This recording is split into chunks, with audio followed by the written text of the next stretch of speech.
Yeah, please go ahead and start the Yes. meeting, Tarun.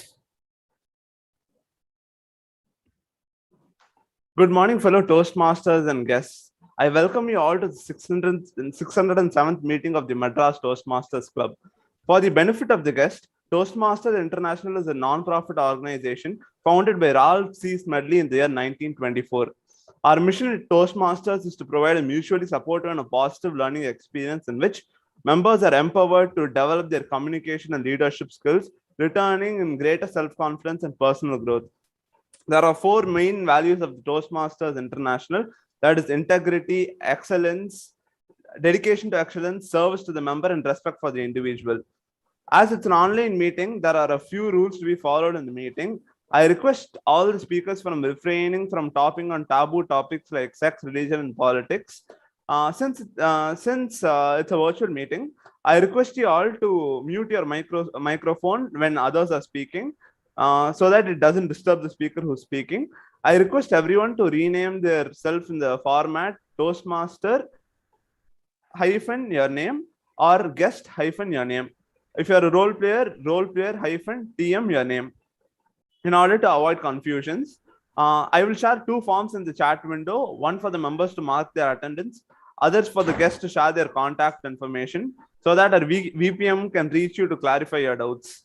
Enjoy the meeting. Now I hand over the meeting to our beloved presiding officer, Toastmaster Kavita. Over to Toastmaster Kavita. Thank you. So much, Toastmaster Tarun, for setting the tone of the meeting, right? Good morning, Toastmasters and guests.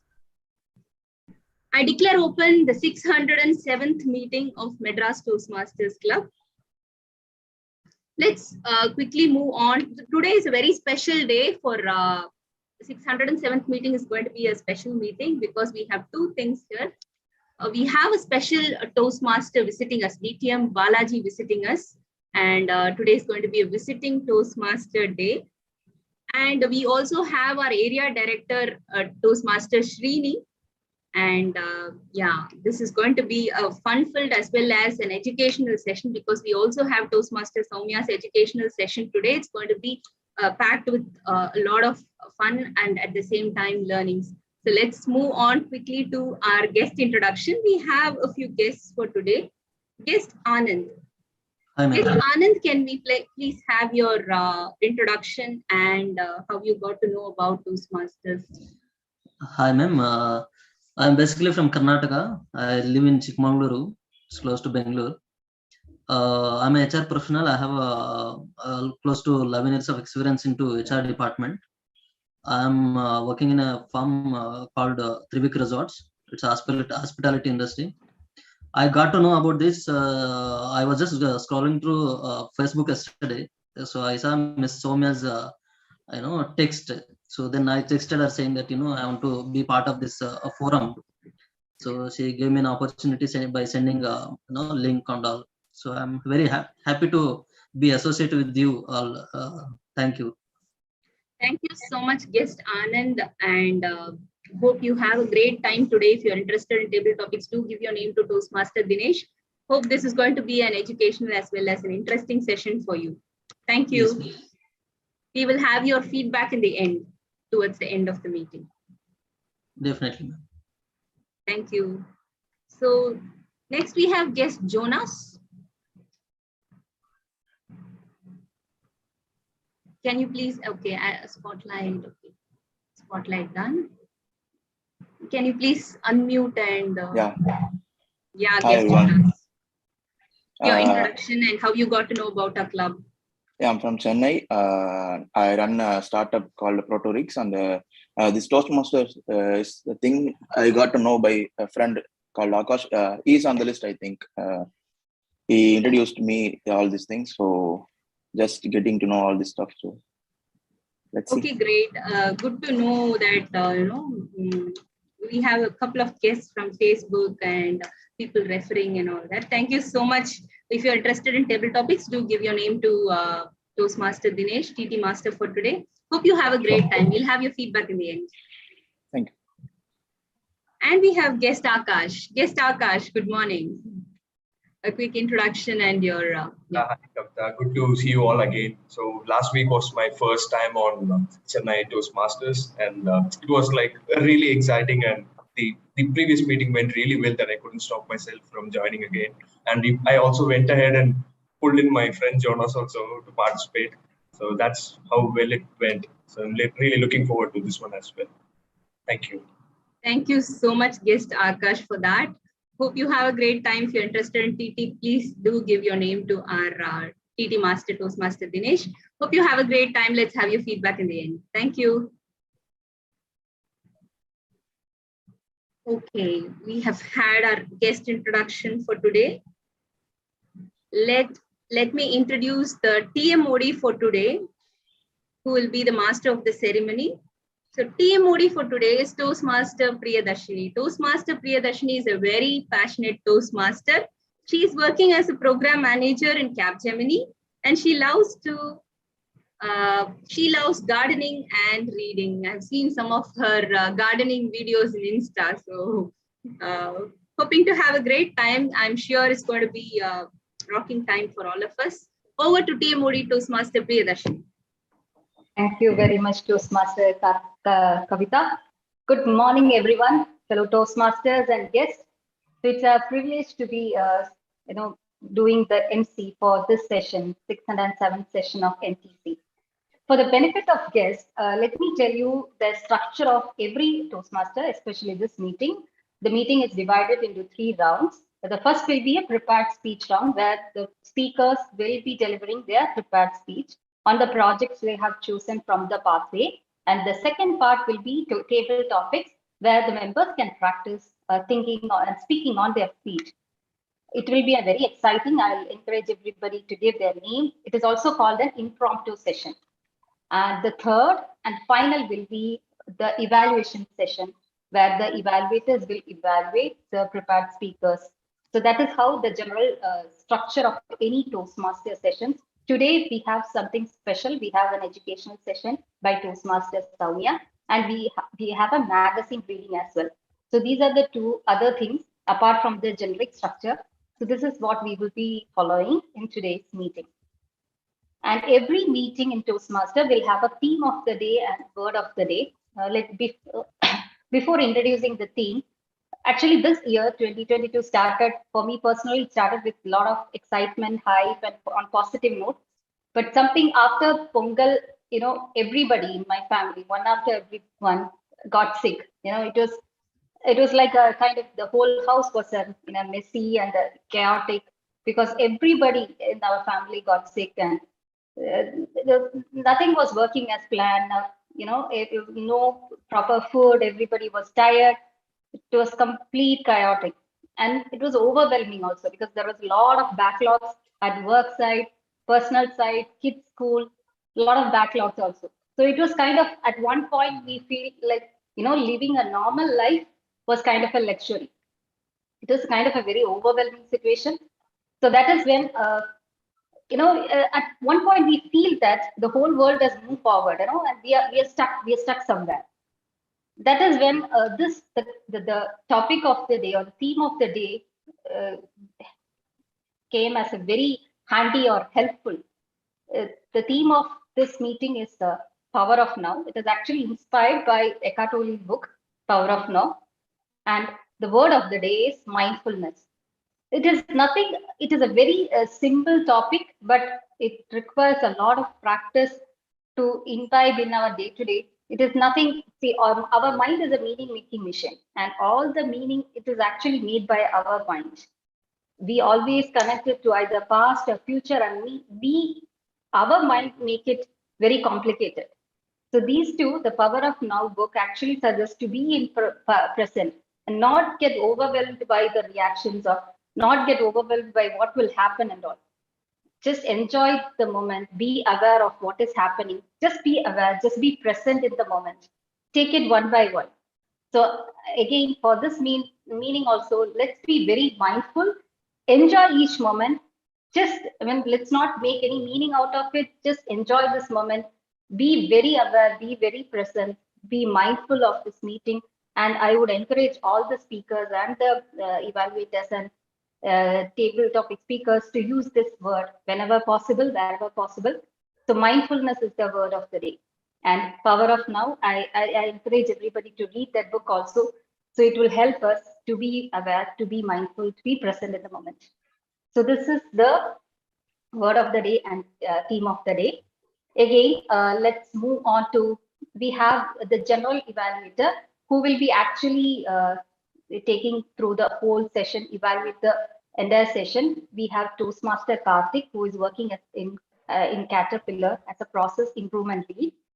We like to read book, keeping fit by playing badminton and exercising. I'll hand over the Toastmaster Karthik to explain general evaluator role and introduce his team. Over to you, Toastmaster Karthik.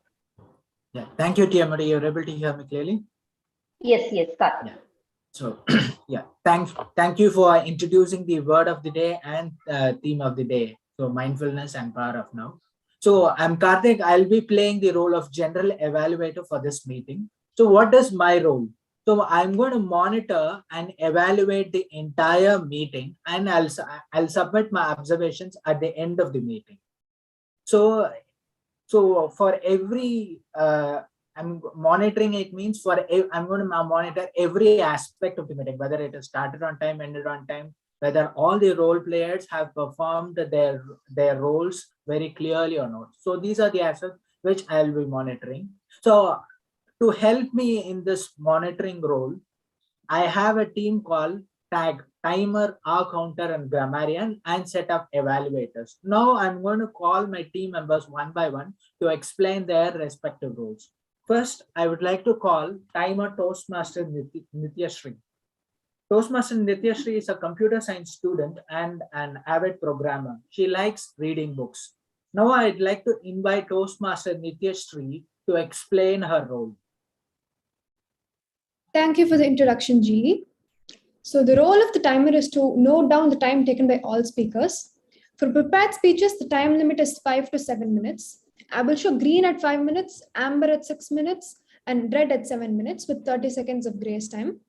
For table topics, the time limit is 1 to 2 minutes. I will show green at 1 minute, amber at 1 minute 30 seconds, and red at 2 minutes with 30 seconds of grace time. For evaluation, the time limit is 2 to 3 minutes. I will show green at 2 minutes, amber at 2 minutes 30 seconds, and red at 3 minutes with 30 seconds of grace time. At the end of the meeting, I will submit my report to the general evaluator. Back to you, GE. Yeah, thank you, Timer Toastmaster Nityashree, for explaining your role very clearly and effectively. So, guest, I have an input for you. So, note down this timer role. I would say that this is unique to Toastmasters because you would have attended many corporate meetings where it has exceeded the actual time limit. Now, in Toastmasters, this exceeding of time limit will never happen because of this timer role. You will be knowing the importance of this timer role when the meeting proceeds. With this said, I'm going to introduce you another role called Counter.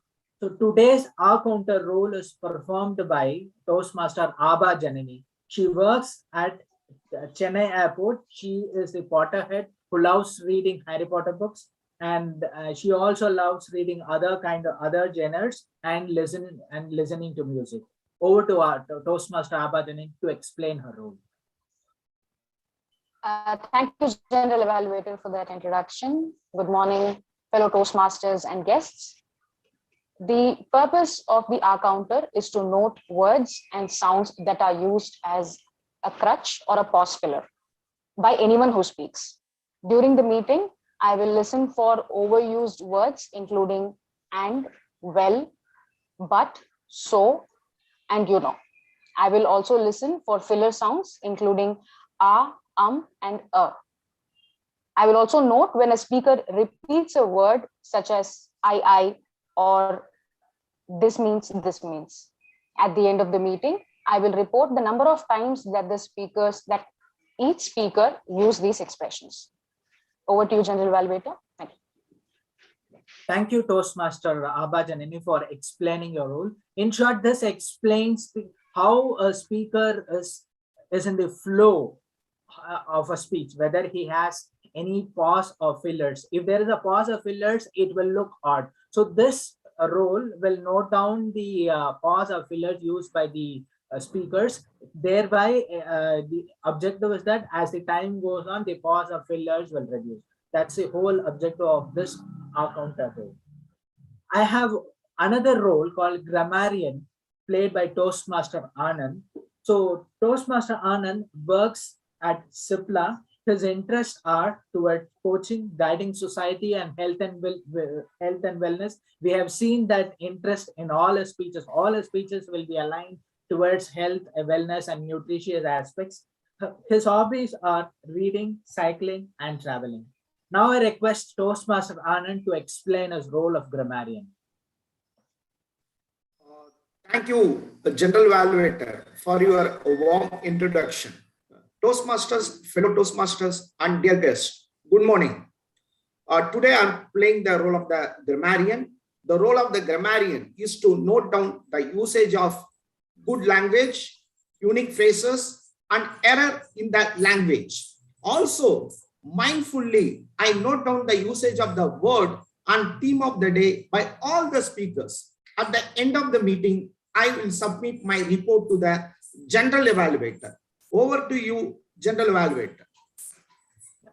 Yeah, thank you, Toastmaster Anand, for explaining your roles clearly. So apart from these three role players, I have speech evaluators, which I'll be explaining at the later part of the meeting. So guests keep a note of all these role players. So all these role players are going to give the feedback to the speeches on their respective aspects. So more on their feedbacks will be at the later part of the meeting. And I have a request to everyone who is attending the meeting. I urge you to be mindful in this entire meeting. How to be mindful? Just keep your phone aside and focus on this meeting. With this said, I would like to hand over to TMOD Toastmaster Priyadarshini. Thank you, General Evaluator Toastmaster Karthik. That was a very crisp and clear, and it was the objective was also explained, which is very unique. Thank you, Toastmaster Karthik. Let's proceed to the prepared speech session. So again, for the guests, we have pathways. So each speakers would have chosen their pathways, and they will be delivering projects in the chosen pathway. So today, let's start with the first prepared speech, which will be given by Toastmaster Preeti. She has chosen motivational strategies as pathway, and she's giving a project 1 in level 2, understanding your communication style. She works as a graphic designer at RRD Tenangat, and she does digital illustrations and paintings. She also attends webinars during her leisure time. So let me call DTM Balaji, who is our visiting Toastmaster South Chennai from South Chennai Toastmaster Club. Welcome to our club, sir, to explain her project objective. Thank you so much, Madam Toastmaster. And very basic question I'll start before reading out the objectives. I hope I'm audible and visible. Yes.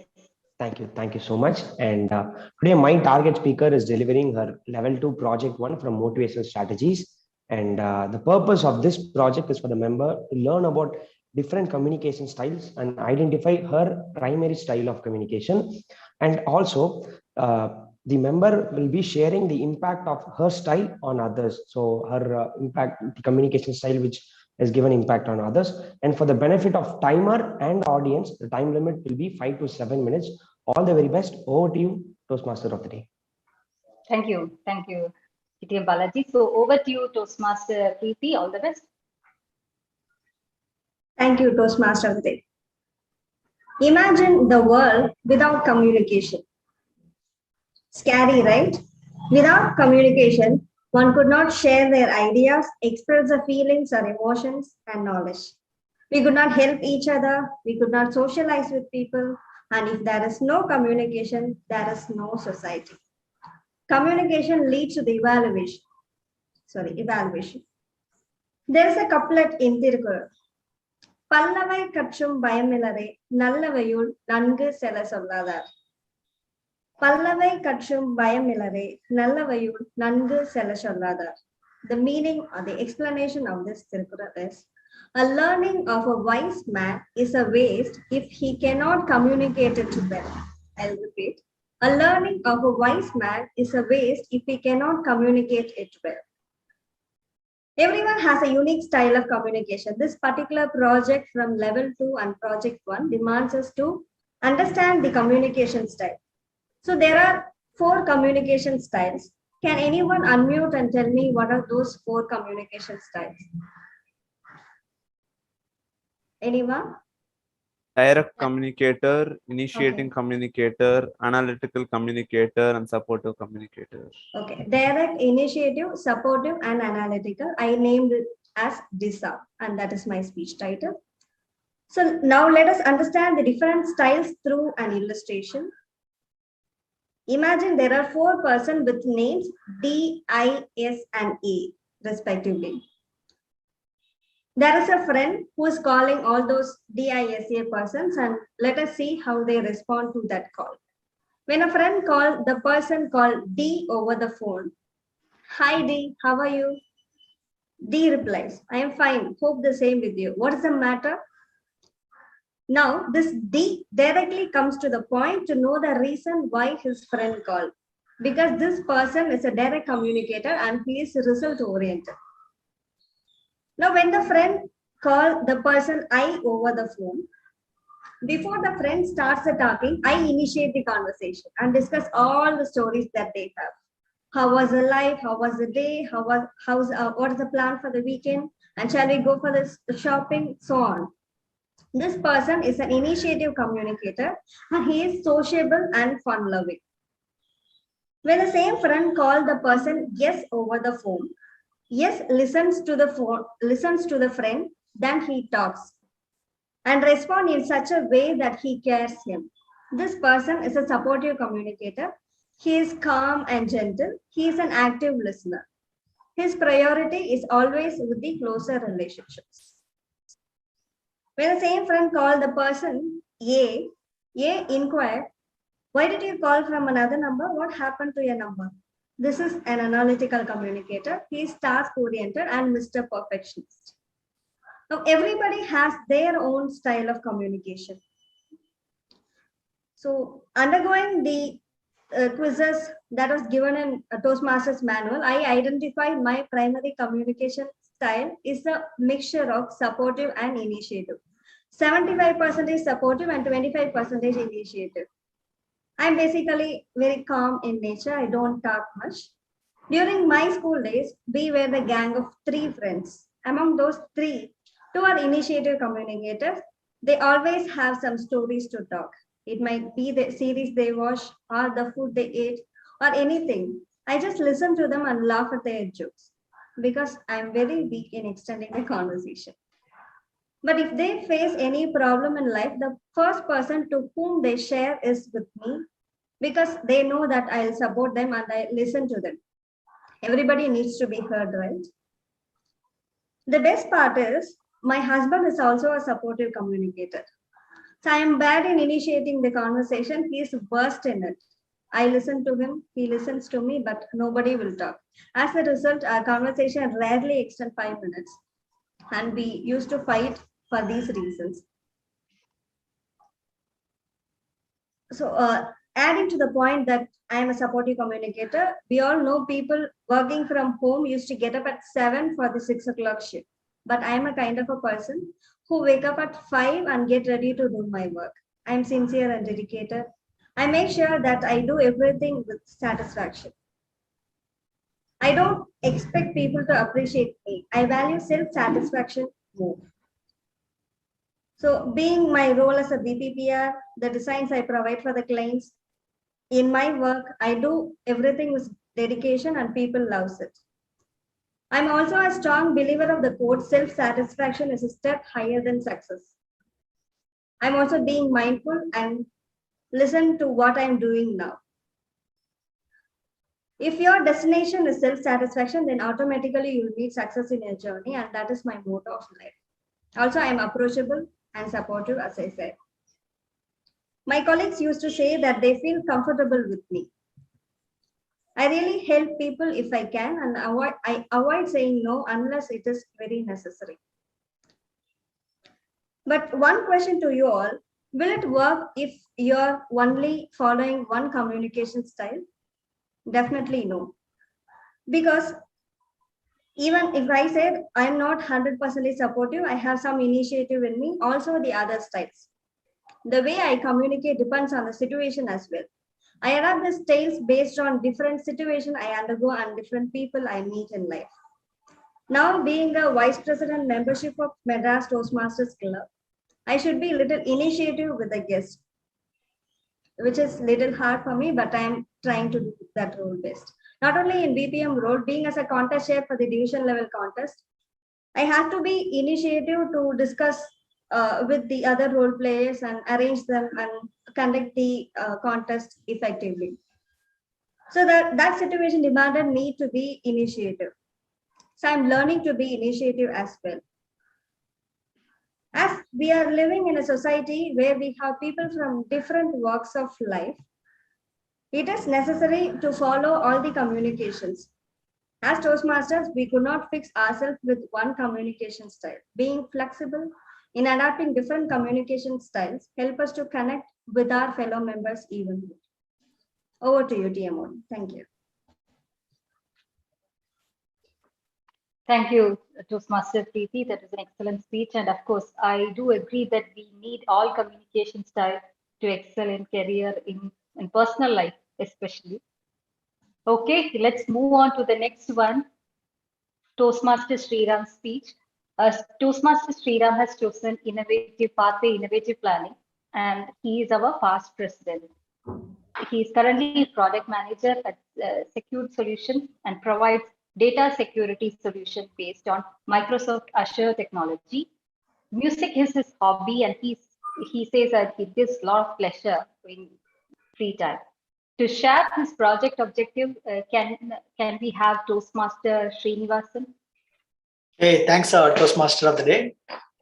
Good morning, everyone. Toastmaster Sriram is giving his level 3 elective 2 from the innovative planning path. The title of his speech is Tonic to Success, and the objective of his speech is for the member to practice using a story within a speech or giving the speech as a story itself. All the best, Toastmaster Sriram. Looking forward to hearing your speech. Over to you. Thanks, Toastmaster Srini and Toastmaster Priya as well. Able to hear me? Yes. Yes. Able to see me as well? Yeah, clear. Tamer, before you start, I'll just share my screen. I just want to check if it works.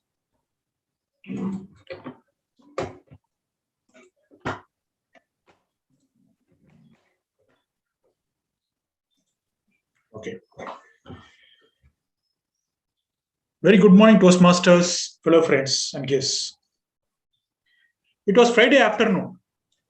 I was working for some presentation which I have to present to a customer on Monday morning. It was a very terrifying time. Just then, I received a call from my wife.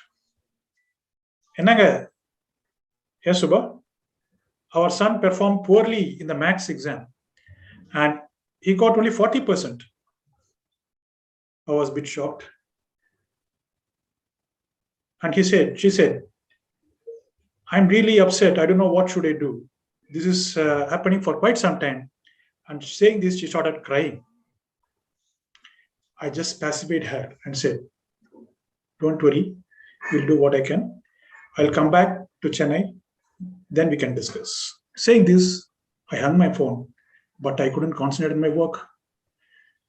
That presentation went so bad and my boss was totally upset.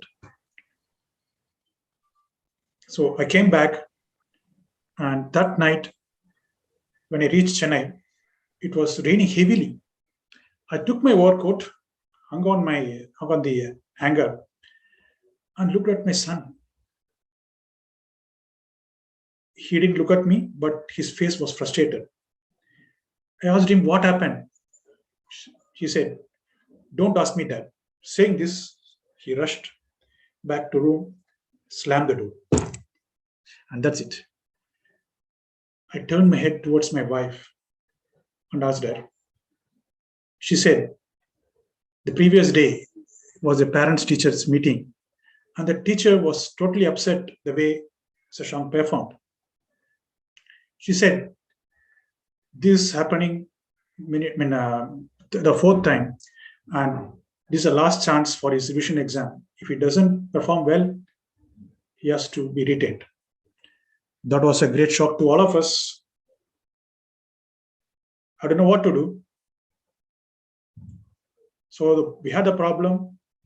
It started creeping into my son's, then my wife's mind, and finally to me. And it also impacted my office work. So that was the worst part we had. And I didn't lose my hope. I was in a state of mindfulness. I was looking for the power of now. So that weekend, we happened to meet in a garden restaurant. I had an intimate discussion with my wife, particularly on the school topic.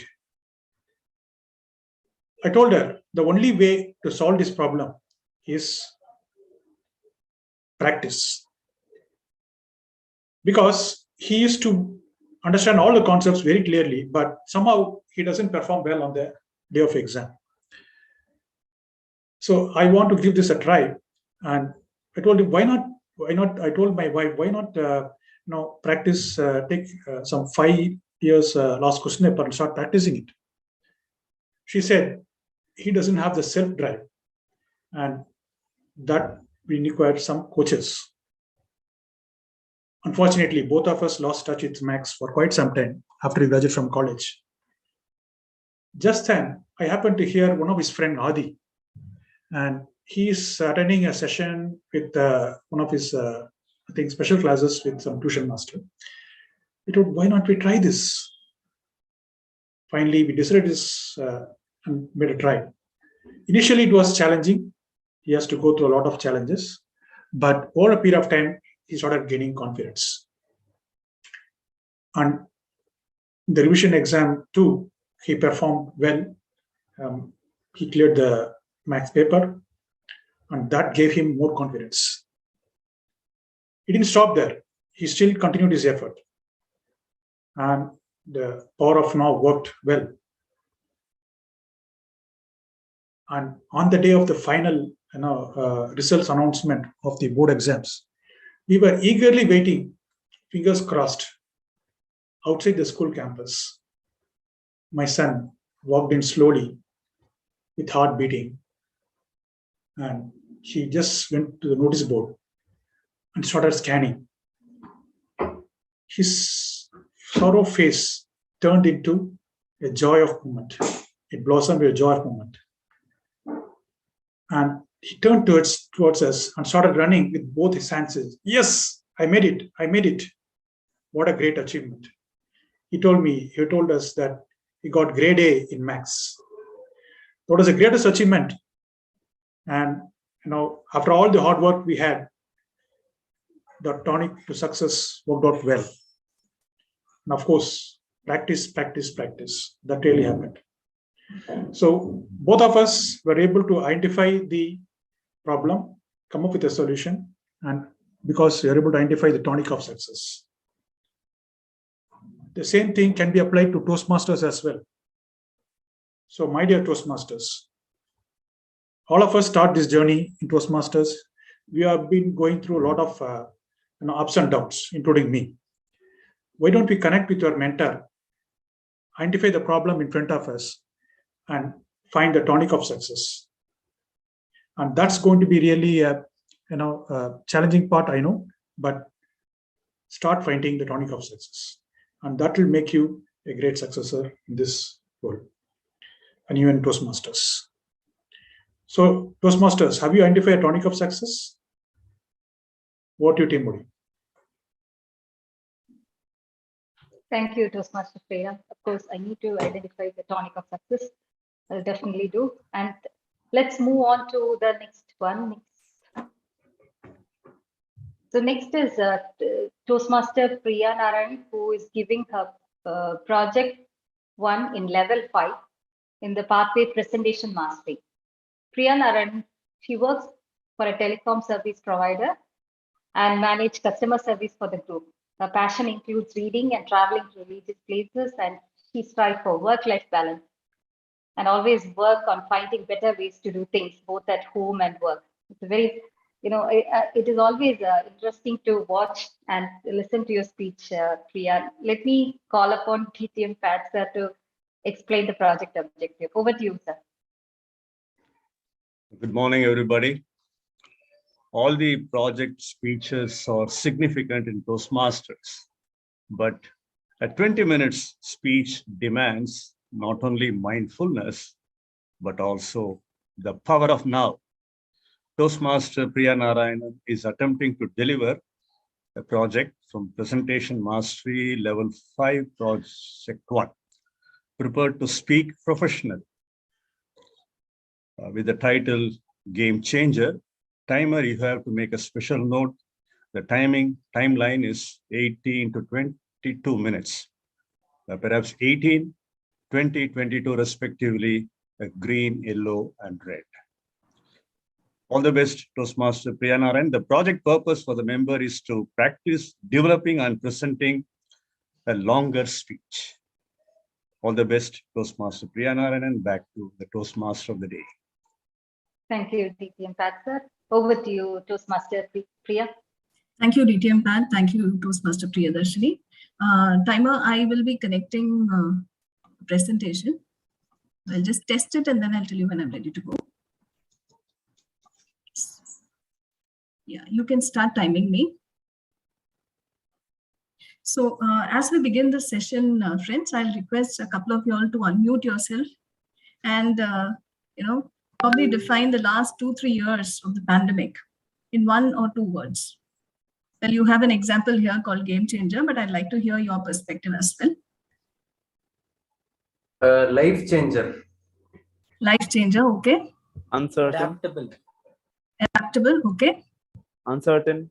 Challenging the status quo. Challenging the status quo, okay. Please feel free to participate, yes. Increased awareness. Increased awareness. Serendipitous moment. Wow, okay. Resilience. Resilience, okay. All right. Thank you all for participating. And yes, we got to hear some great words, and it was a mix of, things that were horrible or, scary, and things that made us feel and made us more, reassured, or things that were more positive in nature. Well, to me, it felt something like this. All right, we're doing this for the camera. When we get the picture. I hope you can hear the video. Why did I do this?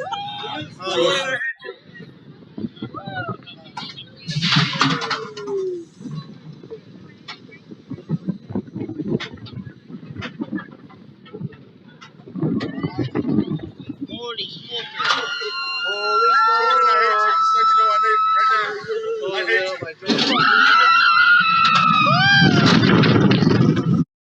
Yeah. So good morning, fellow Toastmasters and dear guests.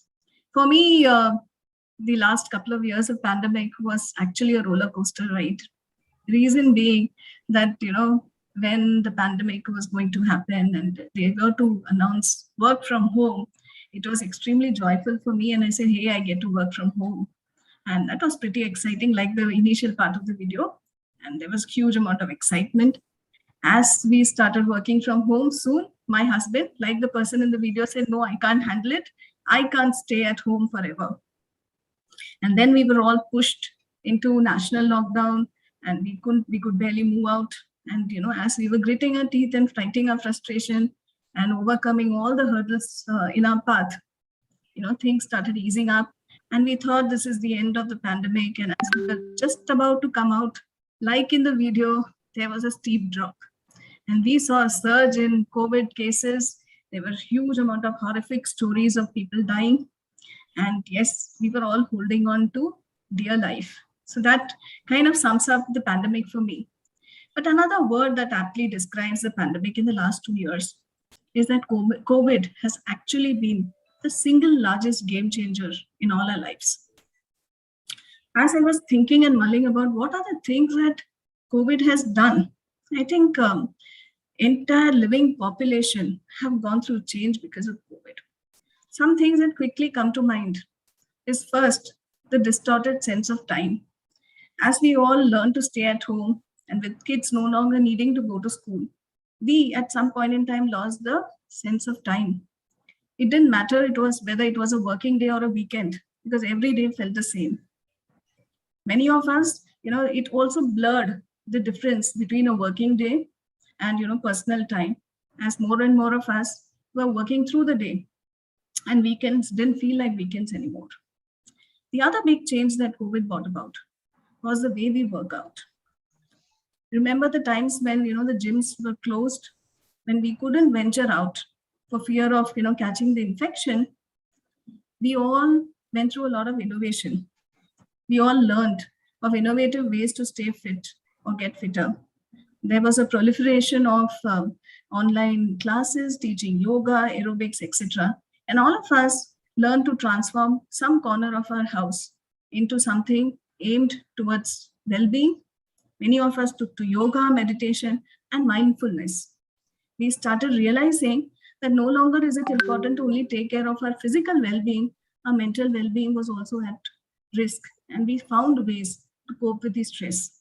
And this, I think, was another big change that COVID brought about. The third is the renewed sense of gratitude for essential workers. I know there are enough and more videos going around telling the kind, how people welcome the housemates when they came back, but it's been a reality for all of us. I think we have all changed, and we have changed our approach to our people who help us, because we truly treat them as a blessing. Once they started coming back, I think we've been more respectful, more appreciative of their contribution in our well-being. The fourth big change is the many, many hurdles and juggling that working parents do. This is especially true in places like US, where once the daycare centers were no longer available, working parents had to find innovative ways to deal with both the challenges of work and home. And it's same is true in India as well. And I'm sure this led to a lot of innovative ways that we went about. Many of us got in a robot to clean the house. Some bought in some vacuum cleaners. We got in the dishwasher machine, and we found ways to cope with the stress and the demands of work and home.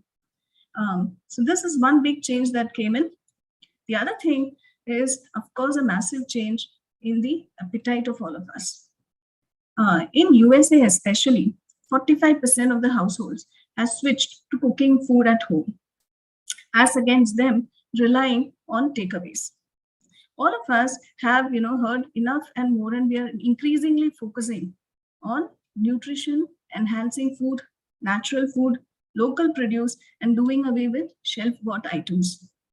There is also an increase in consumption of immunity-boosting food.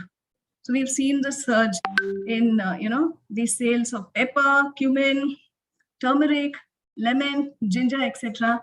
And the age-old kada is back in business. The next big change is, of course, the era of remote learning. There was a time in pre-pandemic era where schools were taking strict action against youngsters who were found carrying mobile to school. And what changed in COVID is that the same teachers were asking for a mobile or a tablet to be made available for the kids. The next change is a renewed gratitude and reconnection with nature. I know when we were all stuck, the one thing we missed was the open air. We all yearned and craved for going and having a blissful walk in our apartment or visiting the beach.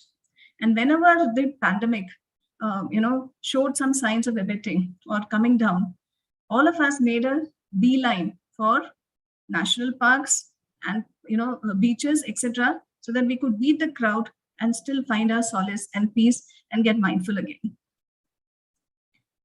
The eighth unfortunate bit that really happened for all of us is the decimation of women in the workplace. It's a proven fact that women bear the brunt or the onus of taking care of the elderly, the children, and the housework comes on women. And the unfortunate bit of COVID was that this led to an increased pressure on women who were working. And since they didn't have support system, since they didn't have enough facilities are made available to them, we saw a lot of women giving up employment. And data or research says that the progress of women has gone back, and we are back to 1988 levels. And this is especially true for women from the lower strata of society in developing countries. A lot of women in your organization, my organization, have attrited. I have specifically seen a higher attrition of women because they have not been able to cope with the demands of home and office. Finally, the biggest game changer has been the work from home. There was a time when I used to think that work from home was only possible in certain industries, but COVID has made this possible. Work from home, when the lockdown happened, most organizations went backward to make work from home a reality. Well, if you see the changes, we've seen COVID enabling 3 massive changes. One is introduction of work from home. It has helped in increasing e-commerce penetration. All of us have switched to making purchases online, making payments online, and it has also helped in increased adoption to automation and AI tools. And as per research and my understanding, looks like as the pandemic comes to an end, and hopefully it does end, we will see these changes will persist. The reason being, businesses and consumers like us are finding a lot of value in all the changes that COVID introduced. All of us who have been used to working from home are aware of the immense benefit it gives. We have the solace of having a watchful eye on our kids while we are working. And this is something that most women want. The other bit is that, organizations are seeing an increase in engagement. They're seeing, in fact, better productivity of employees, because employees are no longer looking at time and are finishing tasks, even if it requires a little bit of extension of time. Employees like us are seeing the benefit and want to save on the commute cost and the commute time and want to stay at home. The other thing is e-commerce is making great business sense. Organizations are able to cut cost and run the process more efficiently. However, there is likely to be a flip side here as well. We are likely to see by 2030 about 25% more workers who will be displaced or will need to upskill or change jobs. And the people or the workspaces where the change is going to be most visible are jobs with the highest physical proximity. What do I mean by highest physical proximity? If we look at this graph is a simple definition of, I'll just, one second.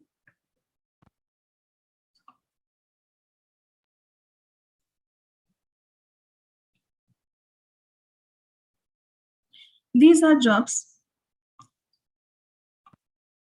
These are jobs, okay? If you look at 87%, it means that these are work areas where you have extremely high proximity or your job role requires you to interact with customers, hence a higher risk of exposure. So medical care has the highest risk of exposure and cross-infection. Personal care, like your salons, gym. Then you have on-site customer interaction, hotels, and takeaway joints and all these places. Then, of course, the travel. When you travel in an airline, or you travel in a bus or a train, or when you're sitting in the airport, etc. These are high locations where there is a higher physical proximity.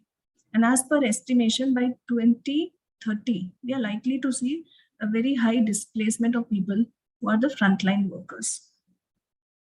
Because organizations are going to move away, and even post-pandemic, there is likely to be an increased use of automation to displace these employees and move away and move to a remote style of working.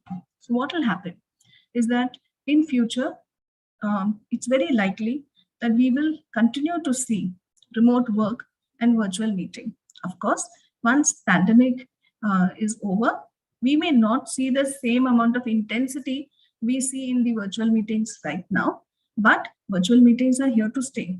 Remote work is here to stay.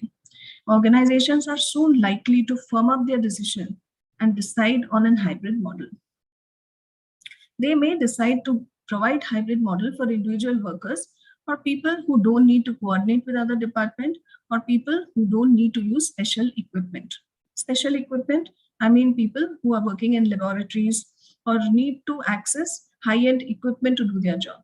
They may need to continue to work from home. So manufacturing sector where people need to be part of the manufacturing or in the factory setup will continue to go to work. Once we go to a hybrid model, and this is true in my organization as well, the last 2 years we have done away with some office facilities. We moved to a hybrid model, and you can imagine with the doing away of the office facility, the maintenance staff who were manning it, the office boys who served us tea and coffee have all been displaced. The need for workspace in urban cities will come down. People who already moved to the tier 2 and tier 3 city and stayed with their parents will make up their decision to stay there permanently. And we will see the infrastructure demand going down in urban cities. We're likely to see a surge, and we are already seeing it, of infrastructure needs and real estate cost in tier 2 and tier 3 cities. What is also going to happen is that all of us have experienced the benefit of having virtual meetings instead of traveling, and the business travel is likely to come down significantly. And this is the revenue generation.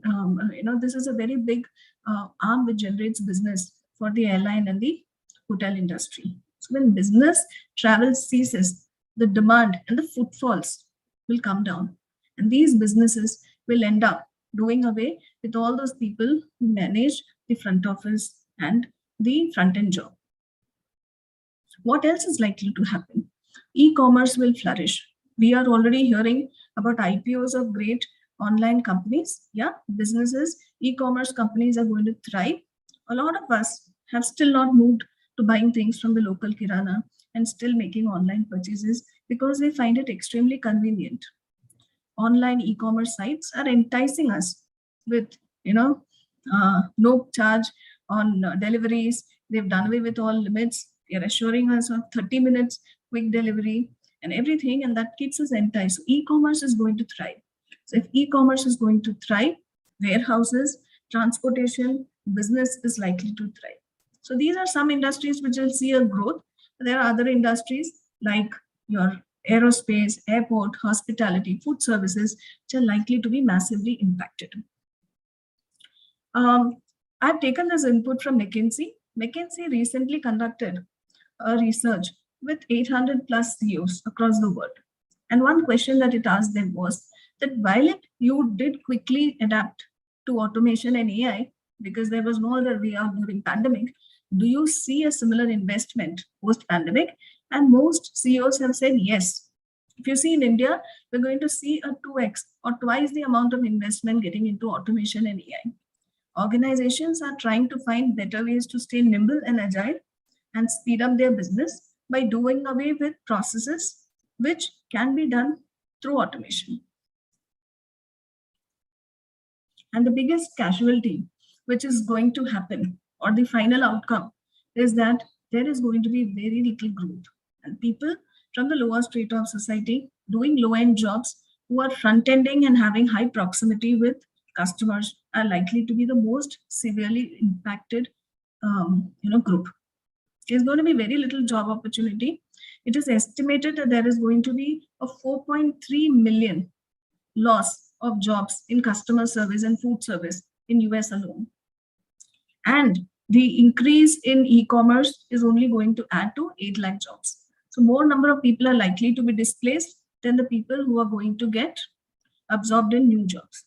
So what happens then? Well, if we are part of the decision makers in organization, if we are investing time in thinking about growing our business and adopting to automation, I think we have a very big task at hand. The social divide between the have and the have not and the society. Okay, and in the society, the lower income group are likely to get marginalized more. It is important for us as part of our decision making to think of upskilling and retraining these employees. While we place equal impetus on growth, development, and automation, we are also answerable as a society to reskill and find and train our resources so that they get redeployed again. Okay, it's said that half of the displaced low-wage workers will need to shift to high wage. So what's likely to happen is that jobs in the low end of the spectrum or the low paying jobs are going to cease to exist. People will need to upskill themselves, and that includes many of us as well, to better jobs and move to industries where growth is likely to happen. Okay, and most job opportunities will come in the high skilled bit, meaning people working in warehousing, people working in artificial intelligence. Those are the segments that are likely to grow. Now, what is it that the business and government can do? Well, government and business are taking it as their biggest agenda. You are also already seeing the changes and the policies that the organization and across the world and the business and the government across the world are taking. There is a huge impetus being paid to increasing foreign direct investment. Okay, we are trying to introduce and promote the growth of industry so that we can increase job opportunities. The recent call to increase telecom spends is an effort to increase the amount of jobs that are made available. The government is working very closely with business to create jobs, help people with transition, come out with policies that will help employees get redeployed and reskilled. Well, while all that is happening, there is also a very important need to reduce the digital divide. Because at the end of the day, when we saw, I think the one big change that really made the difference was the availability of internet or not. So it's important, even in highly developed countries, 25% of the population don't have internet. So imagine if the world is going forward in bringing about automation, bringing about innovation, getting robots to do the job, then, and people getting pushed to working from home, it is important to have a stable internet connectivity for employees to be employable and do their job. Finally, what we can do as citizens of the world? Well, I think first and foremost, taking inspiration from Toastmaster Priyadarshini, I think we should be extremely mindful of the suffering of people around us. We have to understand that, there is one section of the society who have had it worse than most of us. They've been without employment and they've actually struggled for the last 2-3 years, and hopefully they've not had a loss of a family member.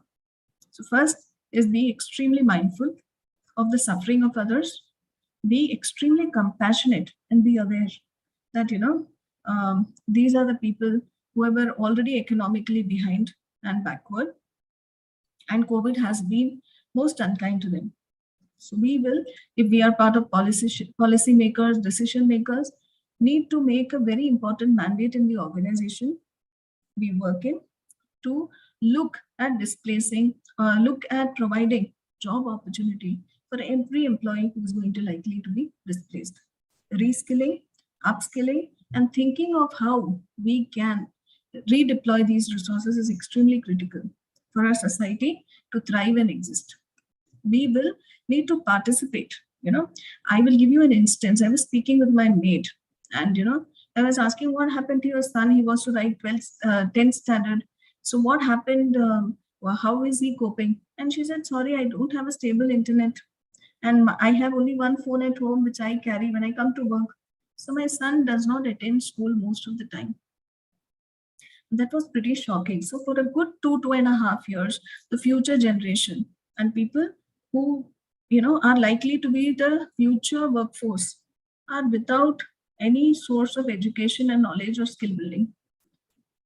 So he's lost a valuable 2.5 years of his life because of COVID. So it is important that we understand and take up all these opportunities, if ever, to look at doing some amount of voluntary work to help those people in that kind of from the society to reskill and redeploy them. Because if we don't, then the society will soon have a lot of disengaged youngsters who may fall into wrong hands, end up doing wrong things, and we're likely to see a very disoriented society. it is important for us to make those small choices again. Think of the local Kirana Vana. He was not working. And of course, when pandemic eased and rules changed, we could call, but many of us ended up calling, ordering from the bigger supermarkets and online portal instead of the local Kirana shop because of the ease of use. But then they also have to exist. So whenever we think of easing our purse, when we think of, opting for things, it's important that we choose and we are aware. I think awareness comes first. We should be aware that we are helping to revive someone's family and choose to buy from the local shops. Promotion of small and medium enterprises. This is another big agenda. Government is also placing a lot of impetus here.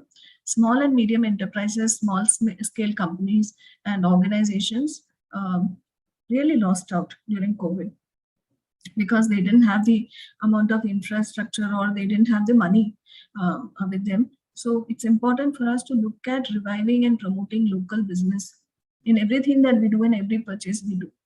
So these are a couple of things that I just thought I will put here because it's extremely important that while the government does its bit, while the business do, as citizens of the world, we can do our small bit by being compassionate, being aware, being mindful, participating, volunteering, and being extremely aware of the suffering that many others have gone through. And that itself will help ease the pain that the society is going through.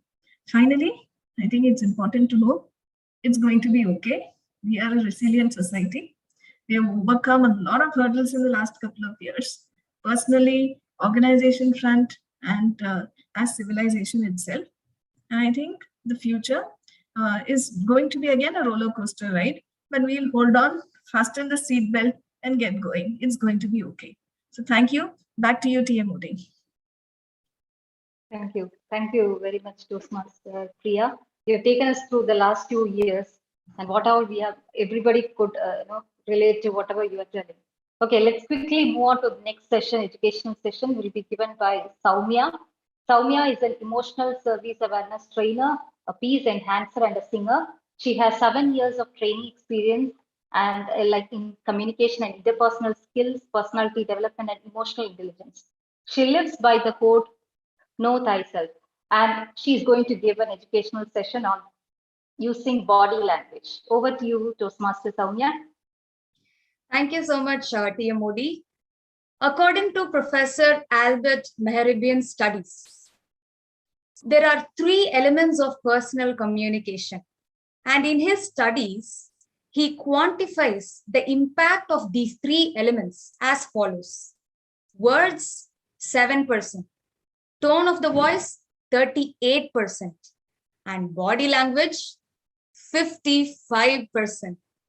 A very warm good morning to each and everyone present here, fellow Toastmasters and guests. Using body language is the most important aspect in enhancing your public speaking skills. Before going on into the subjects, let's just look at the 3 objectives of this education session. The number 1 objective is understanding the importance of body language, which we just did. Number 2 is learn the 3 categories of body language. And number 3, third objective is applying any of the body language categories in your speech. And I would like to invite you all to agree to a contract before we start the session. I invite you all to keep your videos on. I'm giving you a few seconds to do that. Yes. I request you all to keep your videos on throughout the education session to get the best out of it from the session. It enhances a better connection with the trainer and the audience. And the second point of the contract is I request you all to participate in the session. And third is when you speak after unmuting, I request you all to follow this format. You can tell your name and then answer. For example, this is TM Soumya, and then I go on to tell my answer. Yes, are you all okay with this? Type okay in the chat box. Yes, thank you so much. Now, let's see what are the 3 general categories of body language. The number one category of body language is facial expression. Number two is gestures. Number three is whole body movement. Now let's look in detail each one of these. What is facial expression? Facial expression is often the key to the meaning behind a message, right? A speaker's face communicates more clearly than any other part of the body. An audience will watch a speaker's face for clues. Clues for what? About the speaker's sincerity, attitude towards the message, and conviction. Now, if you have observed me or mindful of my utterance of the word conviction, I want any one of you to unmute and mimic the way I said the word conviction with the gesture. Anyone would like to unmute and mimic the way I said the word conviction?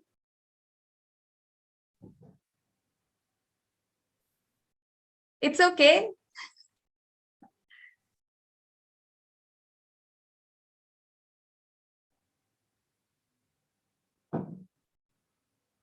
Yes, I am seeing smiles on your faces. Is anybody ready to mimic the way I said the word conviction? Conviction. Huh.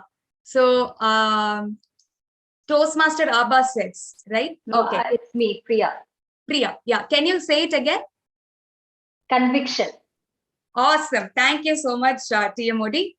So, now if you have seen Toastmaster Priya Darshini mimicking my word, the word conviction, you can explain or, be mindful of what she did with her hands. So she raised her hand and said conviction, and her eyebrows were raised and the face was a little bit tilted towards the monitor. So these are all the facial expression that you can bring, which goes along with the meaning of the word that you're uttering in any speech. Right? So it's always important for us to match facial expressions to spoken words. Sometimes when you say, for example, I am happy, and person B can say, I am happy.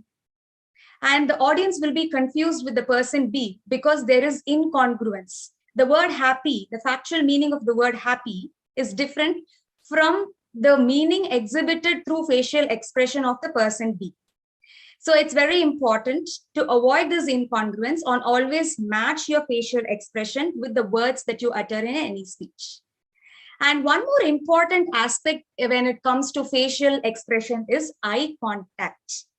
So when you are giving a speech on the stage, it's very important that you connect with the audience by making eye contact with the audience.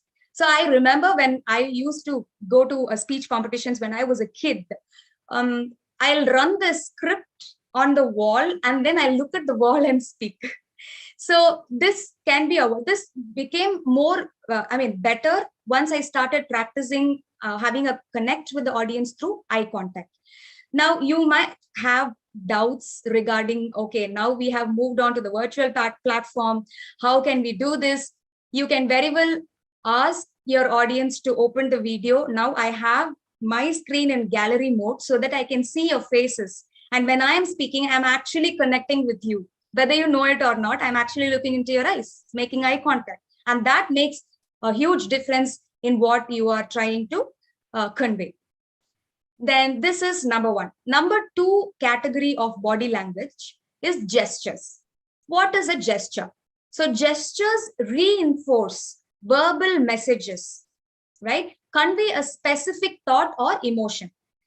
Gestures can be made by any part of the body, but mainly with hands and arms. So there are some nervous mannerisms that we do, right? So I want you all to be aware of what are the nervous mannerisms that you have observed in yourself or with others. You can unmute and speak. Can you name any nervous mannerisms? Yes, ma'am. The nervous mannerism is that if any person speaks without confidence, they will sit in a half chair. So by observing the gesture, I can sense that the guy is having nervousness. Wonderful. Thank you so much, Grammarian T.M. Anand. Sitting in the half chair, yes. Any other gesture that you can think about?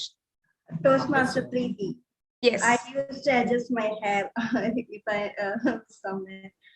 That's a wonderful awareness. You're being mindful of yourself. That's great. Thank you. Any One other? more thing I used to do is I hold my hands like Yes.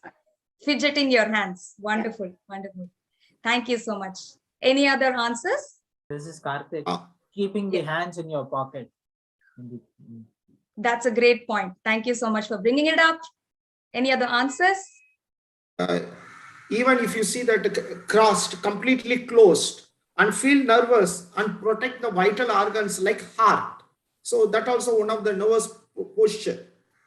Wonderful, Anand. Thank you so much. Like crossing your arms and being closed. Now, all these answers are right. Thank you so much. And one of the nervous mannerisms that they have given here in the content is fidgeting with jewelry. So that can also be one. And because these things tend to distract and annoy an audience. So it is important for us to be mindful of these nervous mannerisms and slowly get over it. And on the contrary, strong, purposeful, complimentary gestures strengthen your message, and it also adds interest to your presentation. Now, can any one of you give some examples of complimentary gestures or a purposeful or strong gestures? Just moving your hands like this when we speak, we tend to, in front of our body, we tend to, along with the tone of our voice, we tend to move our hands. Wonderful. Thank you so much, T.M. Abba. Yes.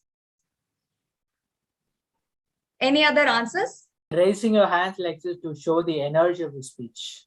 Wonderful. Super. Next. Yes, I did it. Yeah, so that shows the determination of, using the gesture like that. So thank you so much, DTM Pat. So all these answers are wonderful. So I can see all seasoned Toastmasters in our session. See, some of your gestures, there are like 3 types of gestures. Like I also want to address, one of you said about this point, right? Using your hands like this. Make sure that you have your hands open. This shows that all inclusive and trustworthiness with your audience. And even if you want to point out to something, instead of using a single finger, use all your fingers to be open and point out. This is a very good gesture and powerful gesture that you can use. So when it comes to gestures, there are 3 types of gestures. Okay, very interesting. The first gesture is conventional gesture. What is a conventional gesture? Now, when I say the word stop, how can you gesture it in hands? You can show. Stop. The palm, stop. Yes, I can see the palms on the screen. That is the gesture that you're going to use. And if I'm going to say number 2, how would you gesture that? Yeah, I can see this. Now, this is called conventional gesture. These are simply symbols for words, such as the raised hand for the word stop. Right? Now, there is a second type of gesture, which is descriptive gesture. What is a descriptive gesture? Describe the idea you're communicating, right? Like such as holding the hands apart to show the length or moving the arms and hands to indicate a shape. Now, I'm going to say a sentence and I'm inviting you all to make a gesture, okay? Example, I was holding a basketball in my hands. Yeah, I can see all of you holding this. So when I say I was holding a basketball in hands, I'm not holding like this or I'm not holding like this. I am actually holding a basketball in my hand, right? So something spherical is there in my hands. So this is called a descriptive gesture. Right? Now, the third type of gesture is emotional gesture. What is emotional gesture? As the name suggests, it suggests the feelings, such as shaking clenched fist to show anger, like I was angry, right? Like, for example, DTM Pat also said, or Toastmaster Karthik also gave example of, for doing this, like determination, making a fist to show your determination, or like shrugging your shoulders to show your indifference, throwing your hands in the air, like, hopeless. So all these denote the emotions, the feelings, right? Even you can take the same example, what I gave, like I am happy. The moment I said I am happy, did you just notice the right hand went to the left side of my chest where the heart lies? Now that is what the example of emotional gestures.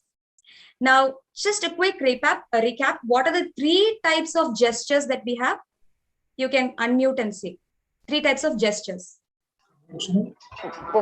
Facial gestures, physical gestures, body movement, and facial expression. Yeah, those are 3 categories. 3 types of gestures is conventional gestures, descriptive gestures, and emotional gestures. Right? Thank you so much. And let's go to the third category of body language.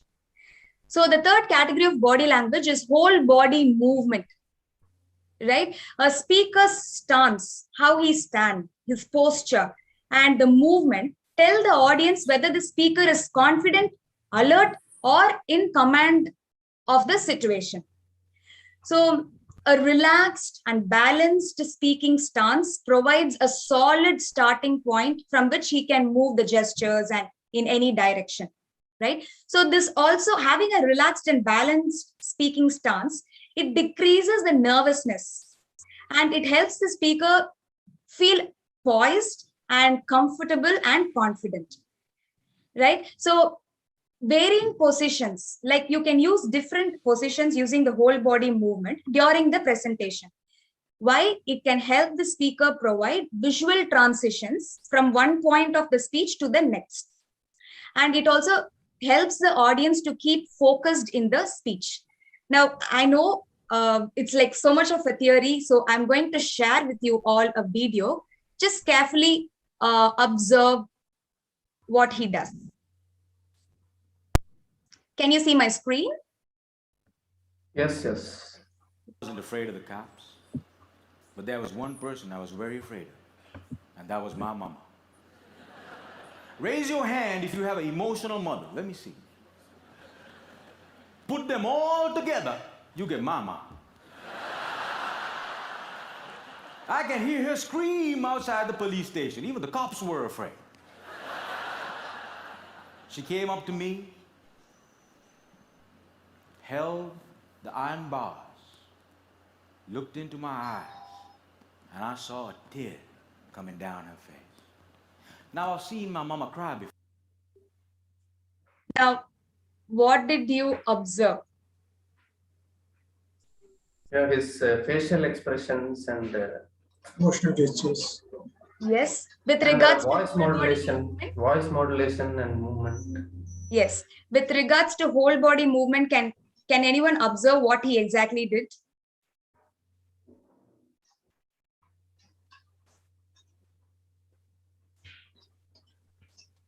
Okay, so when you see, when he was explaining about his mama, about his mother, he went to one position about her feelings. And then when he was explaining about how he felt, he was in the middle. To explain the scenario in the prison, when his mother came and then visited him in the prison and had tears, he went to a different position on the stage.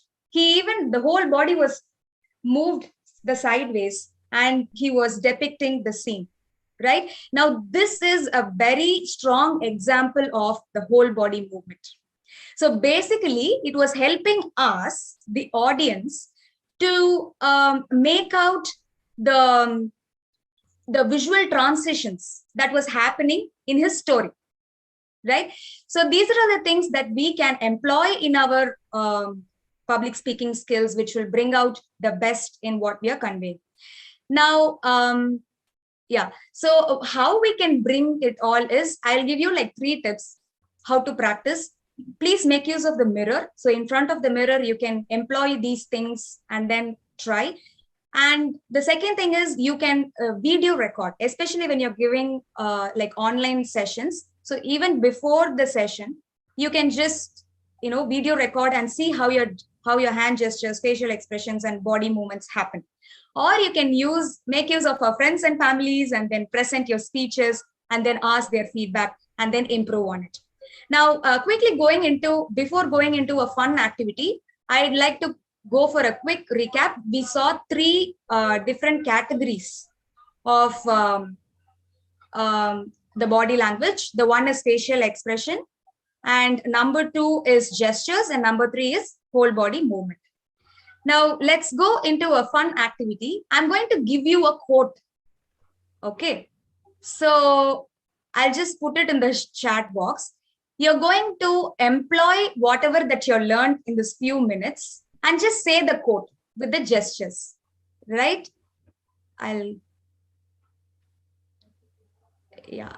So this is the quote. You can read only the quote. The language of the body is the key that can unblock the soul. Now, this is what you're going to say. Whatever that you have learned in the past few minutes, employ that and say it. Let's go like a marathon. Let's avoid gaps. Yes, quick.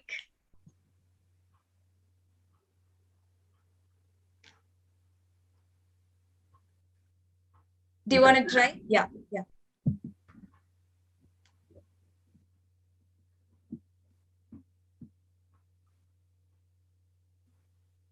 TM Anirudh, it's in the chat box. I have put it in the chat box. Oh, I thought someone else was trying. Okay. Okay. The language of the body is the key that can unlock your soul. Okay, so you employed, what did you employ in this I quote? think Yeah.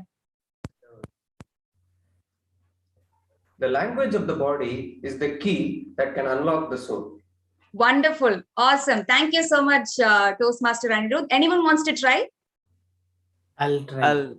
Yes, Toastmaster Karthik. Yeah. The key to the body is the key. The language of the body is the key to unlock your soul. Wonderful. Thank you so much. Toastmaster Tarun, yes, you can go ahead now. Yes, ma'am. The language of the body is the key to the... Okay, I'll go again. The language of the body is the key that can unlock the soul. The language of the body is the key that can unlock the soul. Super. Wonderful. Anyone else wants to try? Yeah, can I? Yes, TTM back. The language of the body is the key to unlock my soul. Super, sir. Thank you so much. Anyone else wants to try? Can we not pin them or spotlight them? We couldn't see them very well. Yeah. Okay. Shall I try? Yes, Toastmaster Shri. The language of the body is the key to unlock the soul. Wonderful. That's great. So thank you so much for trying and then coming forward and applying it. So that shows that we have ticked the third objective, applying these techniques and tools in your speech. So to conclude, as a trainer in the field of emotional intelligence, I have a tip to enhance your body language at psychological level. Stand in front of the mirror and repeat this sentence as many times as you want. I want you all to take your right hand and place it on your heart. And you can say it out loud. Yeah. I allow myself to express through my body freely. I allow myself to express through my body freely. I allow myself to express through my body freely. Now, this not only helps you to become a good public speaker, but also helps you to experience a sense of freedom. Thank you so much. I'm going to hand over the spotlight to the Toastmaster of the day. Over to you, Tino. Thank you. Excellent session, Toastmaster Soumya. Now let's quickly go for a 3 minutes break and come back after 3 minutes. Thank you.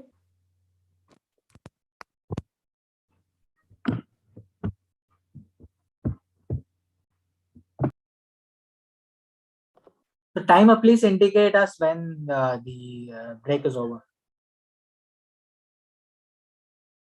Okay. Okay.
Three minutes are up. Yeah, then let's get started.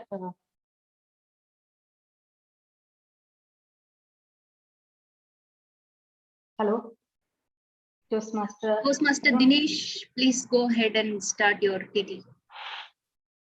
No, we have the sorry. magazine session. Yeah, Priya, sorry. Yeah, Yeah. yeah. Let me have Toastmaster Anirudh to have the magazine reading session.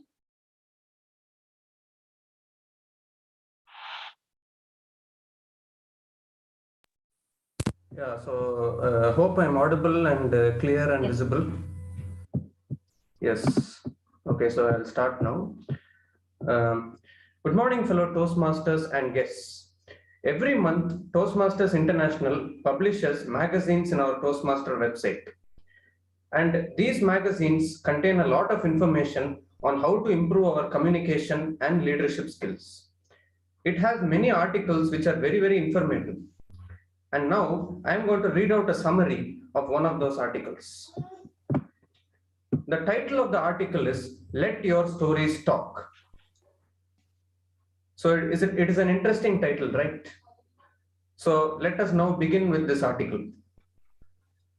So if I put a trophy on top of a table, what do you think I want you to focus on? The trophy or the table? It's the trophy, right? So why is the table there? It is there to set up the trophy. So similarly, we can look at using the narration and dialogue in the same way in our speeches. Narration is the table and dialogue is the trophy. Narration sets up the dialogue, which is what your audiences really want to hear and see. So let's look at how these two tactics can spice up your stories and greatly improve your audience connection. Speakers should limit themselves and not use too much narration or too much dialogue in their speeches. Instead, they can use an effective mix of both narration and dialogue in their speeches.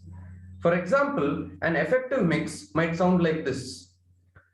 My wife came home, ran right up to me and said, I want to go to the circus. So in this example, both the narration and the dialogue are working together. So here, the narration, which is the table, sets up the dialogue, which is the trophy. There are also three additional types of dialogues. They are character-to-character dialogue, inner dialogue, and projected dialogue. So let's look at the first one, which is character-to-character dialogue. This conversational style is the most commonly used type of dialogue. And in this dialogue, there will be two characters, and those two characters will be interacting among themselves in our speech. And the second one is inner dialogue. So inner dialogue involves verbalizing your thoughts, so your audience members can literally hear what you are saying to yourself at certain times in your story. And the third one is projected dialogue. So this projected dialogue gives you tremendous freedom as a speaker to share your interpretation of your experiences while still keeping your story completely true. So we can consider these phrases for projected dialogue. Like number one, we can say, they looked at me as if they wanted to say. And the second one, we can say, you are looking at me as if to say. So in this, not only can you project dialogue onto characters in your story, but you can also project it onto your audience. For example, we can say for projected dialogue, we can say like, I do an activity in which I ask my audience to change 12 things about their own appearance.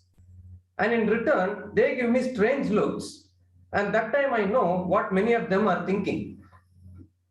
So at that moment I say, you are looking at me as if to say, Anirudh, I don't even have 12 things on. So when they get to hear what you are thinking, which is the inner dialogue, and they feel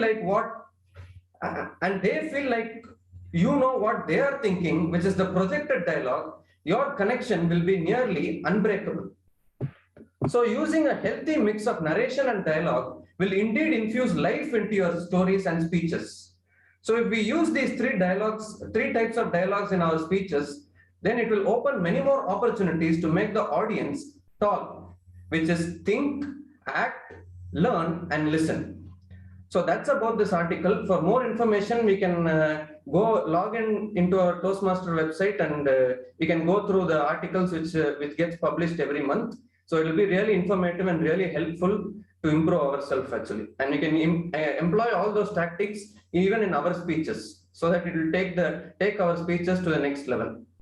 So that's about this article. Back to Toastmaster of the day. Thank you, Toastmaster Anirudh. So Toastmaster of the day, one more help. Can I launch a poll now for the prepared speakers session? Yeah, yes. So by the time we start, so we have the TT Master, Toastmaster Dinesh, who is actually pursuing his PG in data science and business analytics. His hobbies are playing football, watching movies. Over to you, Toastmaster Dinesh, to start the table topics. Yes, thank you for that wonderful introduction, Toastmaster TMOD. Respected Toastmasters and guests, good morning. Table topics is one of the most interesting sessions in Toastmastering. It challenges members to develop their impromptu communication skills by answering unrehearsed questions. This session is specifically designed to develop 4 essential communication skills. The first one is listening and thinking, organizing, and speaking. As your table topics master, today I'll be calling any one of you to address a topic. Most of them would be based on the theme of the day. Your response must be at least 1 minute. You will see a green light. Sorry, you'll see a green PPT at after 1 minute, then a yellow signal at 1 minute 30 seconds, and a red signal at 2 minutes.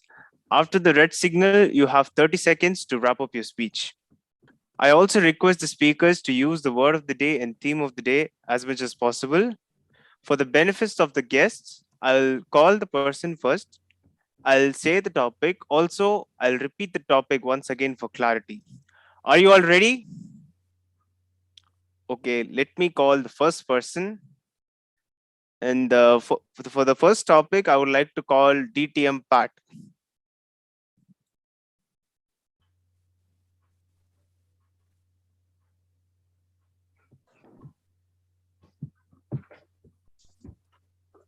Yes. I'm not having an option to share my screen. Zoom Master, can you enable option? Maybe share you my can screen. make Can you please read out the topic, Dinesh? All right, I'll do it. Okay. Your topic is what color would you choose to describe yourself?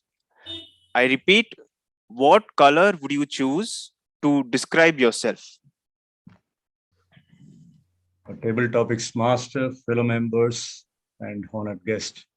The proposition is, what color would I choose to describe myself? I think all of you are aware of it. However, I have to mention, the color which I choose is an orangish yellow. You would have seen the sunset yellow, otherwise it's called sunset yellow in the color classification. It is a known fact that on a dark background, say a black background, if you keep a yellow or an orange, maybe a square or a circle, then that combination is said and understood to be very prominent.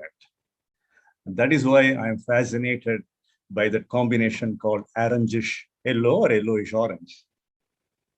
The moment I think of the color, I think it sends a kind of fire, a flame in me. It stokes the fire of ambition in me. It stokes the flame of rivalry in me. It also helps me multi-dimensionally view many things inside me and outside me. So with that multi-dimensional observation, when I approach the task or performance or activities in life, it brings me the four important components which any living being, a person needs in this life, is the power of knowledge and the helpfulness of set of skills. And number three, the attitude, pleasant attitude. And number four, the work culture. When you combine these four things, you not only become so mindful, you are also able to work on the power of now, which Vallalar Ramalinga Vallalar says, Pasithiru, Thanithiru, Vilithiru. So when I combine these four components under the brand called orangish yellow or yellowish orange, I have to become successful, excellently successful. Back to you, table topics master. Thank you, DTM Pat, for that wonderful speech.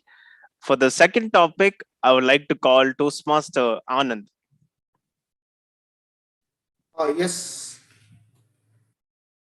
Yes. Your topic is, where do you feel most centered and happy? Why? I'll repeat. Where do you feel most centered and happy? Why?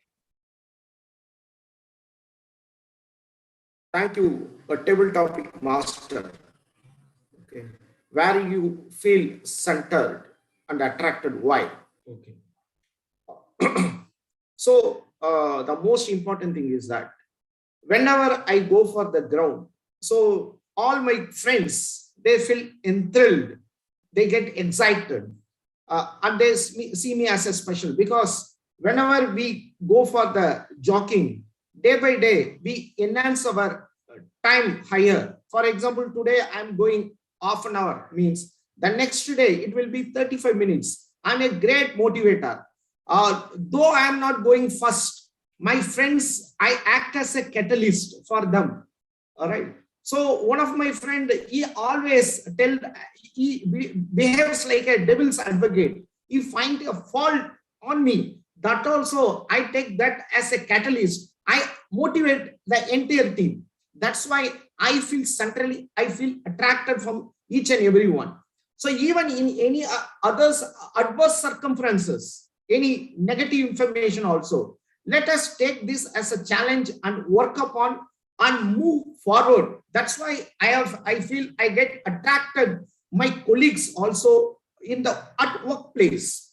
These are all the things majorly. And second thing is that whenever we have buffet during our office hours, during the physical session, whenever there is a meeting, people used to take a lot of unhealthy foods, but I used to motivate them, avoid this. So I feel centrally get attracted. So my even today also, if everyone take coffee and tea, now I take only green tea and black coffee for my betterment and better nourishing health. That's why I feel I was somewhat different. That's why I feel attracted. Thank you. Over to you, table topic master. For the third topic, I would like to call Toastmaster Ramesh.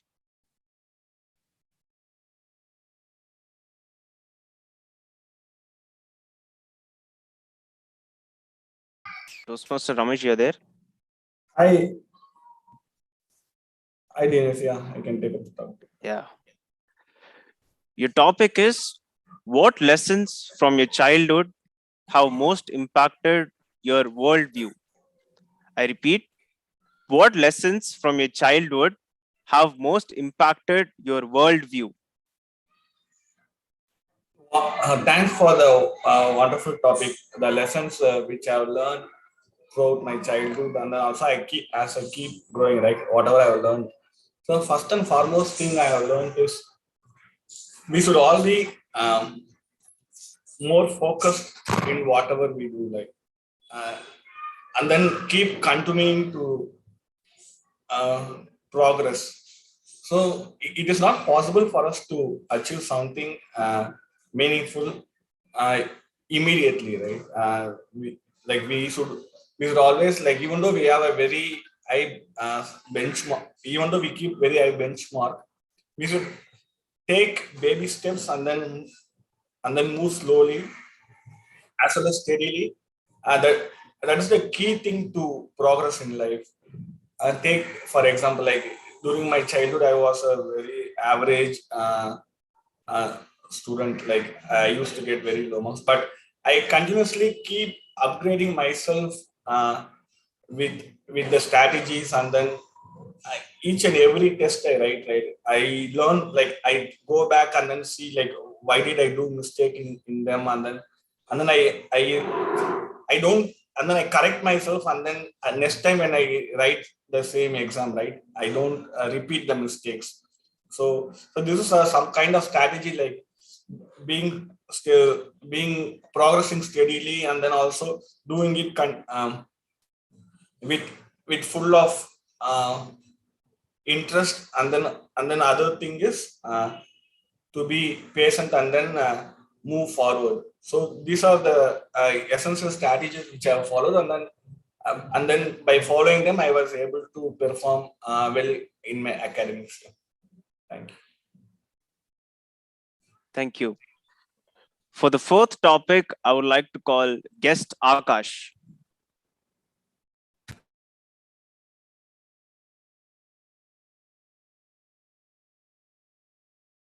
Guest Akash, you're there? Yes, Dinesh, hi. Yeah. Your topic is, where is one place you would love to travel again? I repeat, where is one place you would love to travel again? So one place that I would love to travel again is Goa, because I've been there recently, and it was my first solo trip. So I've always wanted to get there, go on solo trips. And there were a couple of options for me. So either choose Goa or go to Manali. But going to Manali was a hindrance for me because I didn't know much of Hindi. So I thought it would be a barrier for me, especially going on a first time solo trip. So I had to choose Goa for there, where I can also like mingle with people easily. English could be an easy mode of communication. So that's why I chose Goa. And I stayed there for like 5 days. And the most liked part for me was I was staying in a hostel with other people, with other solo travelers, where I met them and made friends with them. And we formed groups and we went out. And I was doing certain thing called as hostel hopping. So which is I used to stay in one hostel on one day, and the next day I used to go to another hostel. And this happened for 5 days, and all those were amazing. I got like 15 to like 20 friends at least. So that was how the experience was. And apart from that, Goa is like usually famous for, like, as you all know, it's for partying and everything. But my focus was on exploring a lot of places and doing a lot of the activities that would boost my adrenaline chunk. So I went for surfing, I went for paragliding, and I always wanted to try this bungee jumping, which was like 140 meters high, and I had to jump from there, and it was like super scary. And then I eventually made my jump after like being hesitant for 5 or 6 times. So yeah, overall it was a very fun-packed and the most interesting experiences that I had in my life. So Goa is the place that I would love to travel again. Yeah, over to you. Thank you, guest Akash. Overall, I really enjoyed being the table topics master for today's meeting. Now, I would like to hand over the control to the Toastmaster of the day, Toastmaster Priya. Thank you. Thank you, TT Master, Toastmaster Dinesh. Now let's get into the exciting part of the today's session, the evaluation session. For that, let me call upon our general evaluator, Toastmaster Karthik. Yeah. Thank you, Tia Modi. I welcome you all for this evaluation session. I can say that evaluation is the heart of the Toastmasters movement. Why I say you will realize as the session goes on. First, we're going to have the speech evaluations followed by the feedback given by the respective tag role players, timer, our counter, and grammarian. They're going to submit their own evaluations of the entire meeting. First, let us go into the speech evaluation. The first prepared speech is given by Toastmaster Preeti. To evaluator, I now invite our visiting Toastmaster DTM Balaji. DTM Balaji has been a Toastmaster for the last 3.5 years, and he served as the president of KCG Youth Toastmasters Club, and he is currently serving as the area director. He is passionate about public speaking, and he has been a division level contestant for ISC, TT, and evaluation numerous contests.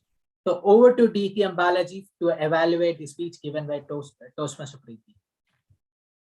Thank you so much, General Evaluator, for the warm welcome and your kind words. And it was a wonderful speech by the target speaker, Madam Toastmaster Preeti. First of all, congratulations for completing your level 2 and project for one speech. So congratulations. In one word, if I had to summarize your speech, I would say that it was mindful and it had good amount of experience from you, and it was really interesting.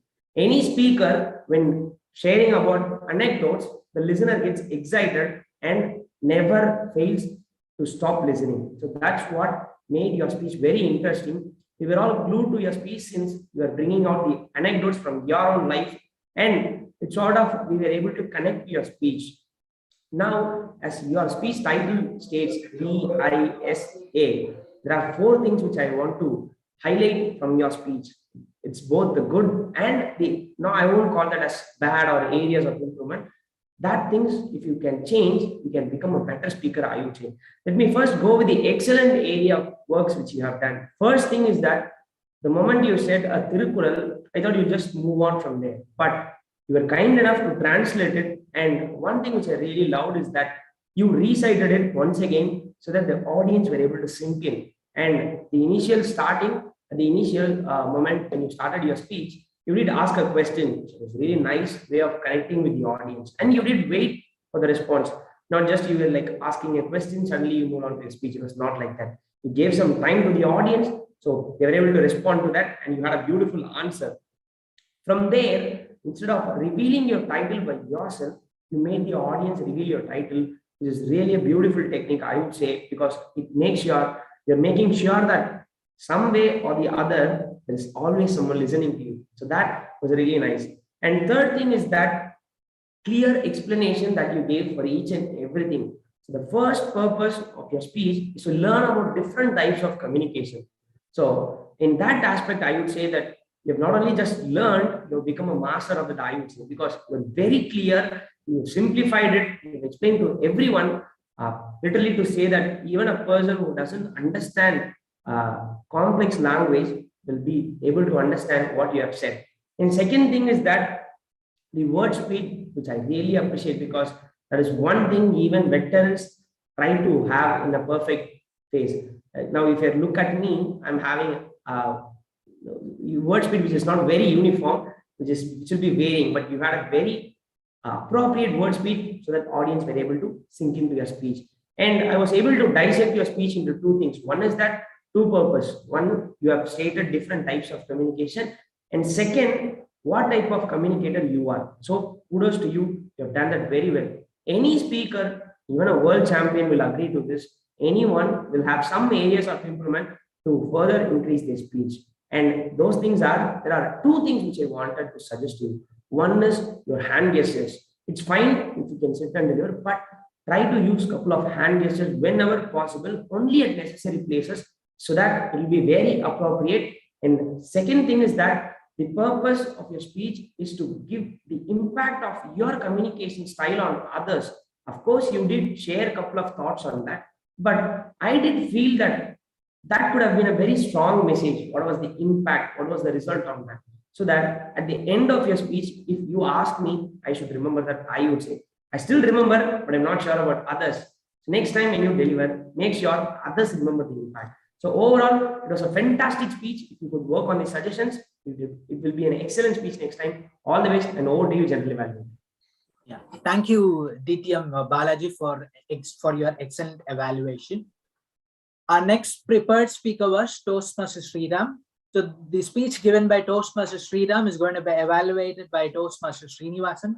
Toastmaster Srinivasan is the past president of Madras Toastmasters Club, and is a current area director, that is area H1 director. Now I invite Toastmaster Srinivasan to give his evaluation on the speech given by Toastmaster Sriram. Over to you, Toastmaster Sriram. Hey, thanks, General Evaluator, Toastmaster Karthik. Thanks for the opportunity.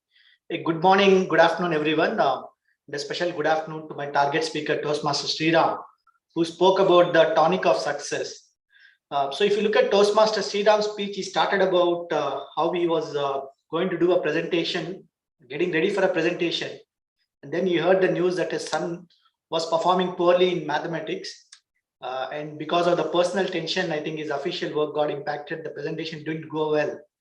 And then Toastmaster Sriram spoke about how he worked with his wife to take some external help.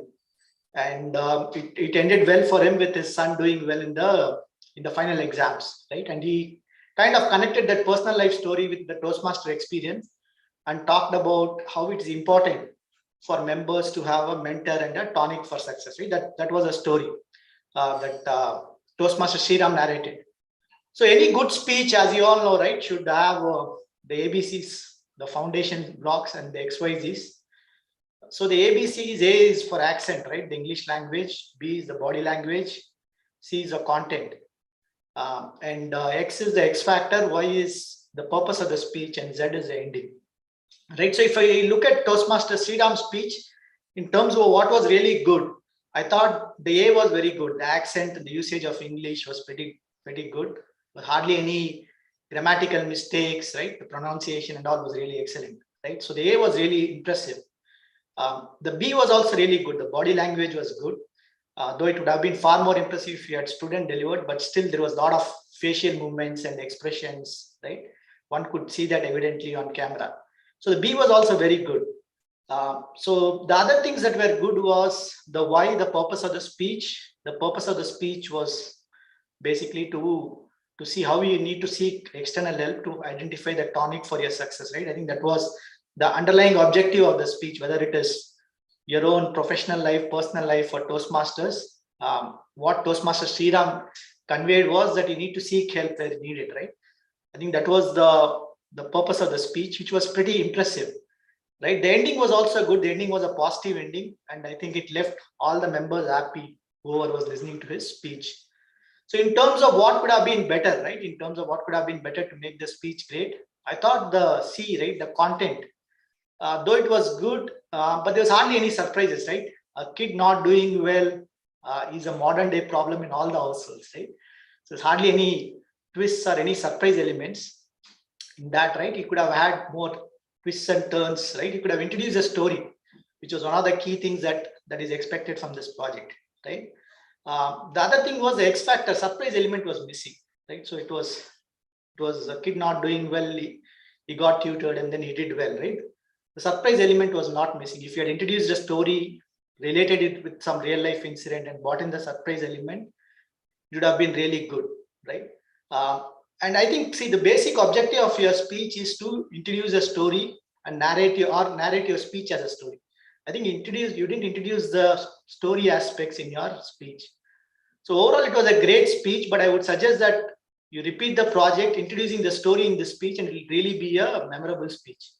But great speech and excellent practice and excellent script. Look forward to hearing to more speeches from you, Toastmaster Sriram. Over to you, General Evaluator.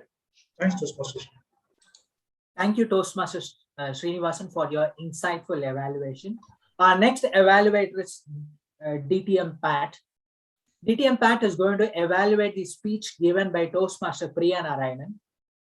DTM Pat is a business and life skill trainer. He's been a Toastmaster for the last 14 plus years. He's a former president of Madras Toastmaster Club and former president of Tamilu to Solvender Mandram, and he served as a club coach and club mentors for various other Toastmasters. And now I invite DTM Pat to evaluate the speech given by Toastmaster Priya Narayanan. Over to you, DTM Pat. Mr. General Evaluator, fellow members, honored guest, and Toastmaster Priya Narayanan. A high level of professionalism is expected of a speaker when he or she delivers a professional speech. A professional speech demands a clear vision, opening, body, conclusion, illustrations, and call for action with noble appeal. Toastmaster Priya, you have packed these elements in your game changer speech efficiently, effectively, and elegantly. Therefore, accept my compliments for this accomplishment. A strong question at speech inception hooks the undivided attention of the audience. Your question enabled you to achieve it. Contextually, your speech enjoyed the luxury of relevance as it revolved around the pandemic, its positive and negative impact, and its far-reaching influence and consequences. I am impressed. I compliment your effort for having studied, researched, employed, analyzed, and synthesized the content on the game changer speech. Your general purpose of the speech was to inform, educate, and inspire the audience. The specific purpose was to alert, prepare, and to be ready enough to face the future consequences of COVID-19. You used your slides complementarily to enhance your speech value and speech effectiveness. I also enjoyed the funny skirmish between you and your better half during the work from home obligation. Many a time you emphasized on the obligation of education, reskilling, and upskilling continually. You also specified clearly the plans and processes, what the business units and government adopt and practice. Finally, you directed the audience to fasten our belts with mindfulness, awareness, and participation. These are the merits of your speech, where you can focus on to enhance your speech significantly. You went beyond the time. This cannot happen in a 22-minute speech, Toastmaster Priya. Maybe a few mindful practices You can overcome it or correct it. After 9 slides, it became a little theoretical. Perhaps a few stirring examples can avoid the monotony. Instead of having the entire message in those slides, you can have them as short phrases boldly done in bulleted points. Then you can explain it. You have a priceless gift in your voice. You could have exploited your tonal variation in a few contexts, like 25% need to upskill and switch jobs. 3 massive changes in life: e-commerce, online purchase and sales, and automation. This is how the tonal variation can help you heighten your speech effectiveness. If you can incorporate these few recommendations in your future projects, I'm sure you can harness the power of intention, attention, and extension to become a brilliant speaker. Back to you, Mr. General Evaluator. Thank you, DTM Pat, for your introspective evaluation. I request all the speakers to incorporate all the feedbacks given by the evaluators. To all evaluators, I have a request to you all. I request to evaluator to share the filled evaluation form to the respective speakers so that they can incorporate the few feedbacks given by you in their future speeches. With this, we have come to the first section of the evaluation session. Before moving on to the next session, I would like to hear the qualified TT speakers and the qualified evaluators from the timer.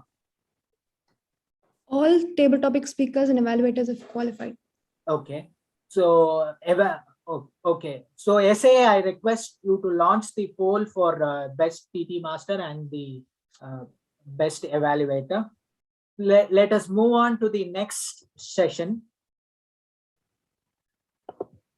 Our next session is going to be the report, report to be submitted by the tag role players, timer, R counter, and Grammarian. I request the respective role players to give the summary of their entire report as we have to finish on time. So first, I would request timer Toastmaster Nitya Sri to submit her report. Yes, 1 second. I will share my screen.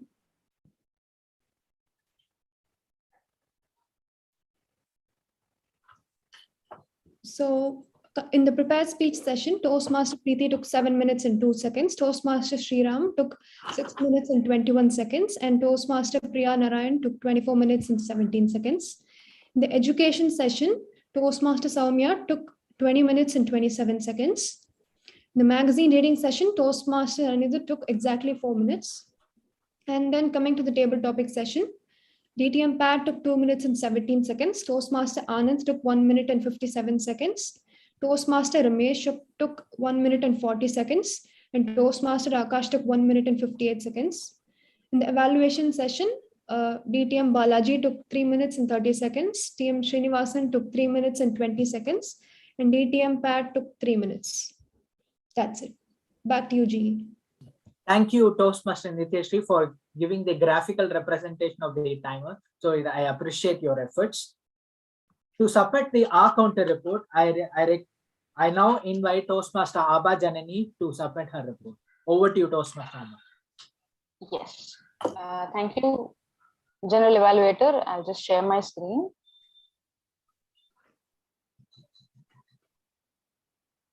One moment. Yes. Is everybody able to see my? Yes. This screen. So for today's, just a moment.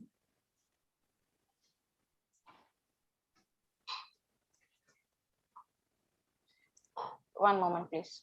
Madam, if not possible, just without sharing, just read out the words. Read out the information. Okay. Just 1 second. Let me try once more. And if it doesn't, okay. Yeah, sure.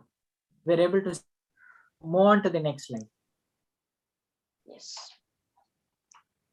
There is a slight delay, I believe. Okay, so in the prepared speeches, Toastmaster Preeti used are 4 times. Sorry, 1 minute.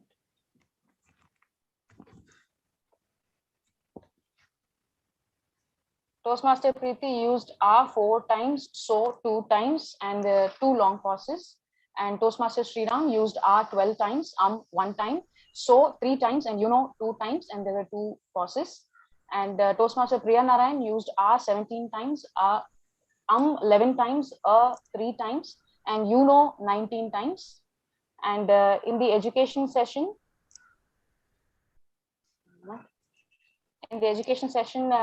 Toastmaster Soumya used are 5 times, 11 times, so 4 times, and 1 time. And in the magazine reading session, Toastmaster Anirudh used are 1 time, 1 time, so 4 times, and 1 long pass. And next is in the table topic speeches. Toastmaster Patabi used are 1 time.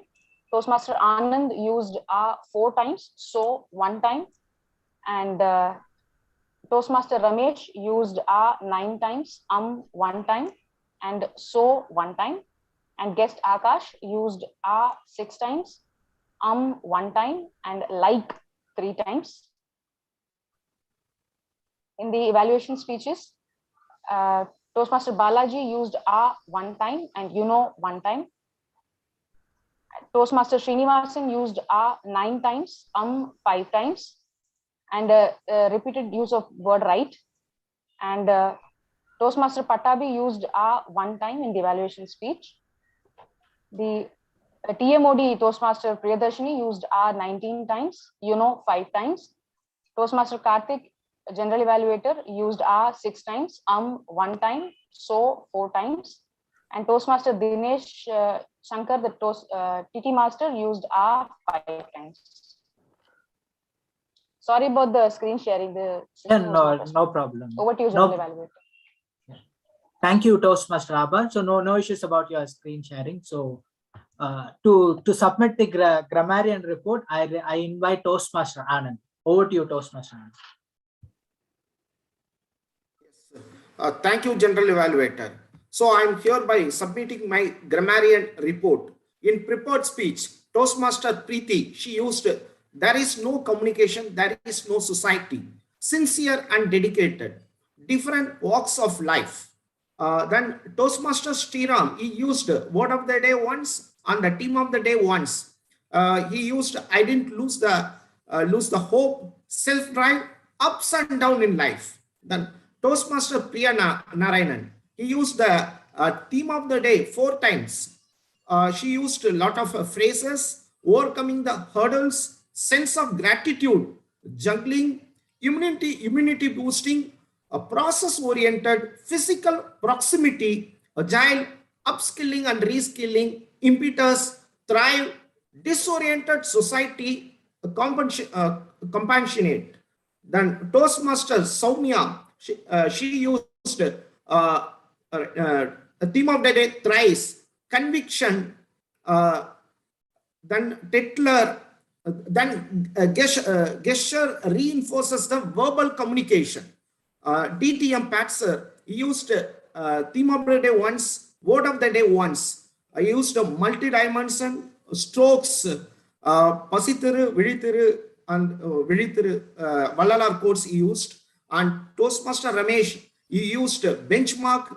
Toastmaster Akash, he used solo travelers. Toastmaster Balaji, he used recited, syncing, appropriate. Toastmaster Srinivasan, he used surprise element, facial expression, and body movement.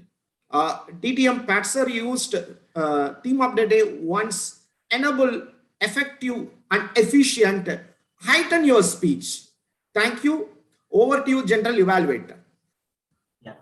Thank you, Toastmaster Anand, for submitting your grammarian report. I thank all the tag role players for submitting your report very efficiently and effectively. Now we have come to the final session of the evaluation session.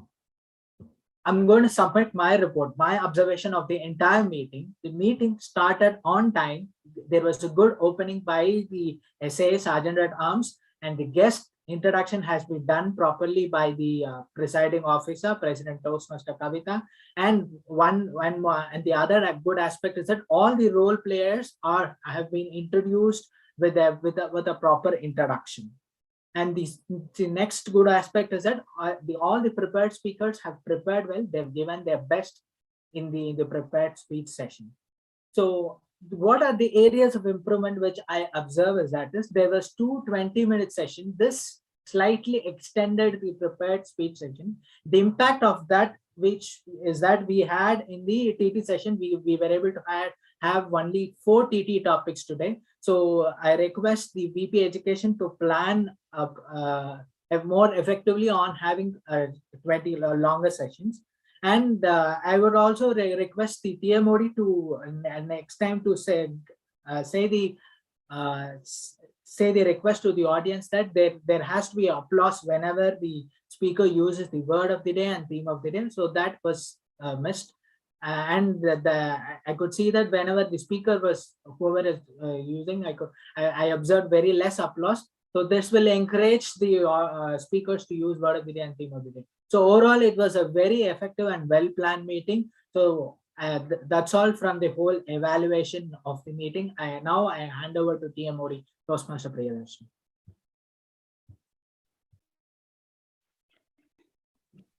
Over to Toastmaster. Thank you, General Evaluator, Toastmaster Karthik.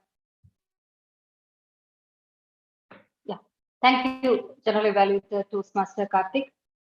Thanks for all of you for mindfully attending this call. Let me hand it over to Presiding Officer to.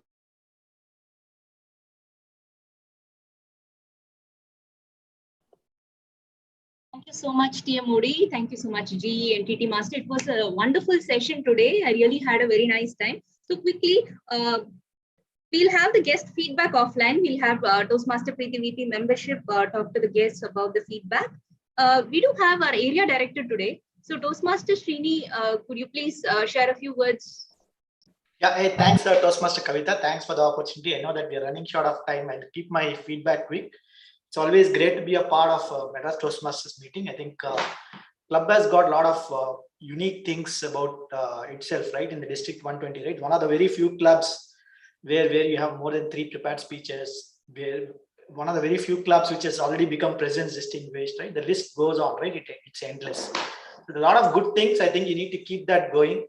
The only feedback that I have is besides what the General Evaluator said, I think he recounted very good suggestions that are there for improvement. I think you can look at doing all that. I'll just add one more thing. If you can look at more participation from the members, maybe if we can probably target some 30 odd people being present in the meeting, it'll be really good, right? That's all that I had. Great meeting and looking forward to being part of more Madras Toastmasters Club meetings, right? That's all. Thank you, Toastmaster Kavita. Thank you so much, Toastmaster Srini, for that quick, short and sweet address. Let's move on to the results. Toastmaster Tarun, do we have the results for the best prepared speaker?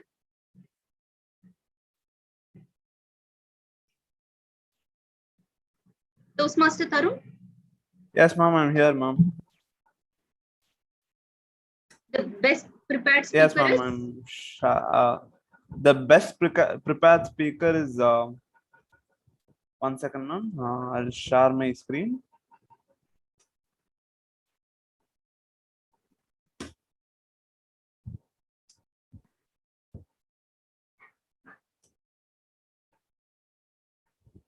The best prepared speaker is Toastmaster Preeti.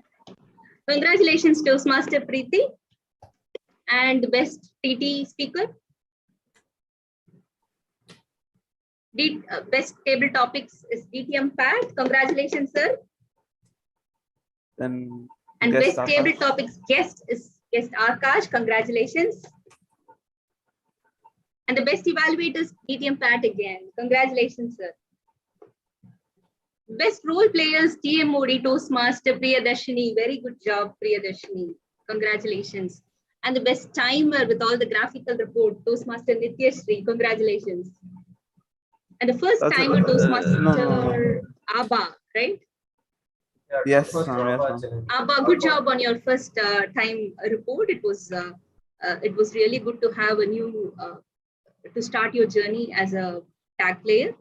Okay, so with that, we come to the end. Let's have a quick photo session. Toastmaster Tarun. Are we good to go? You can quickly take a snap. It's already 12:30.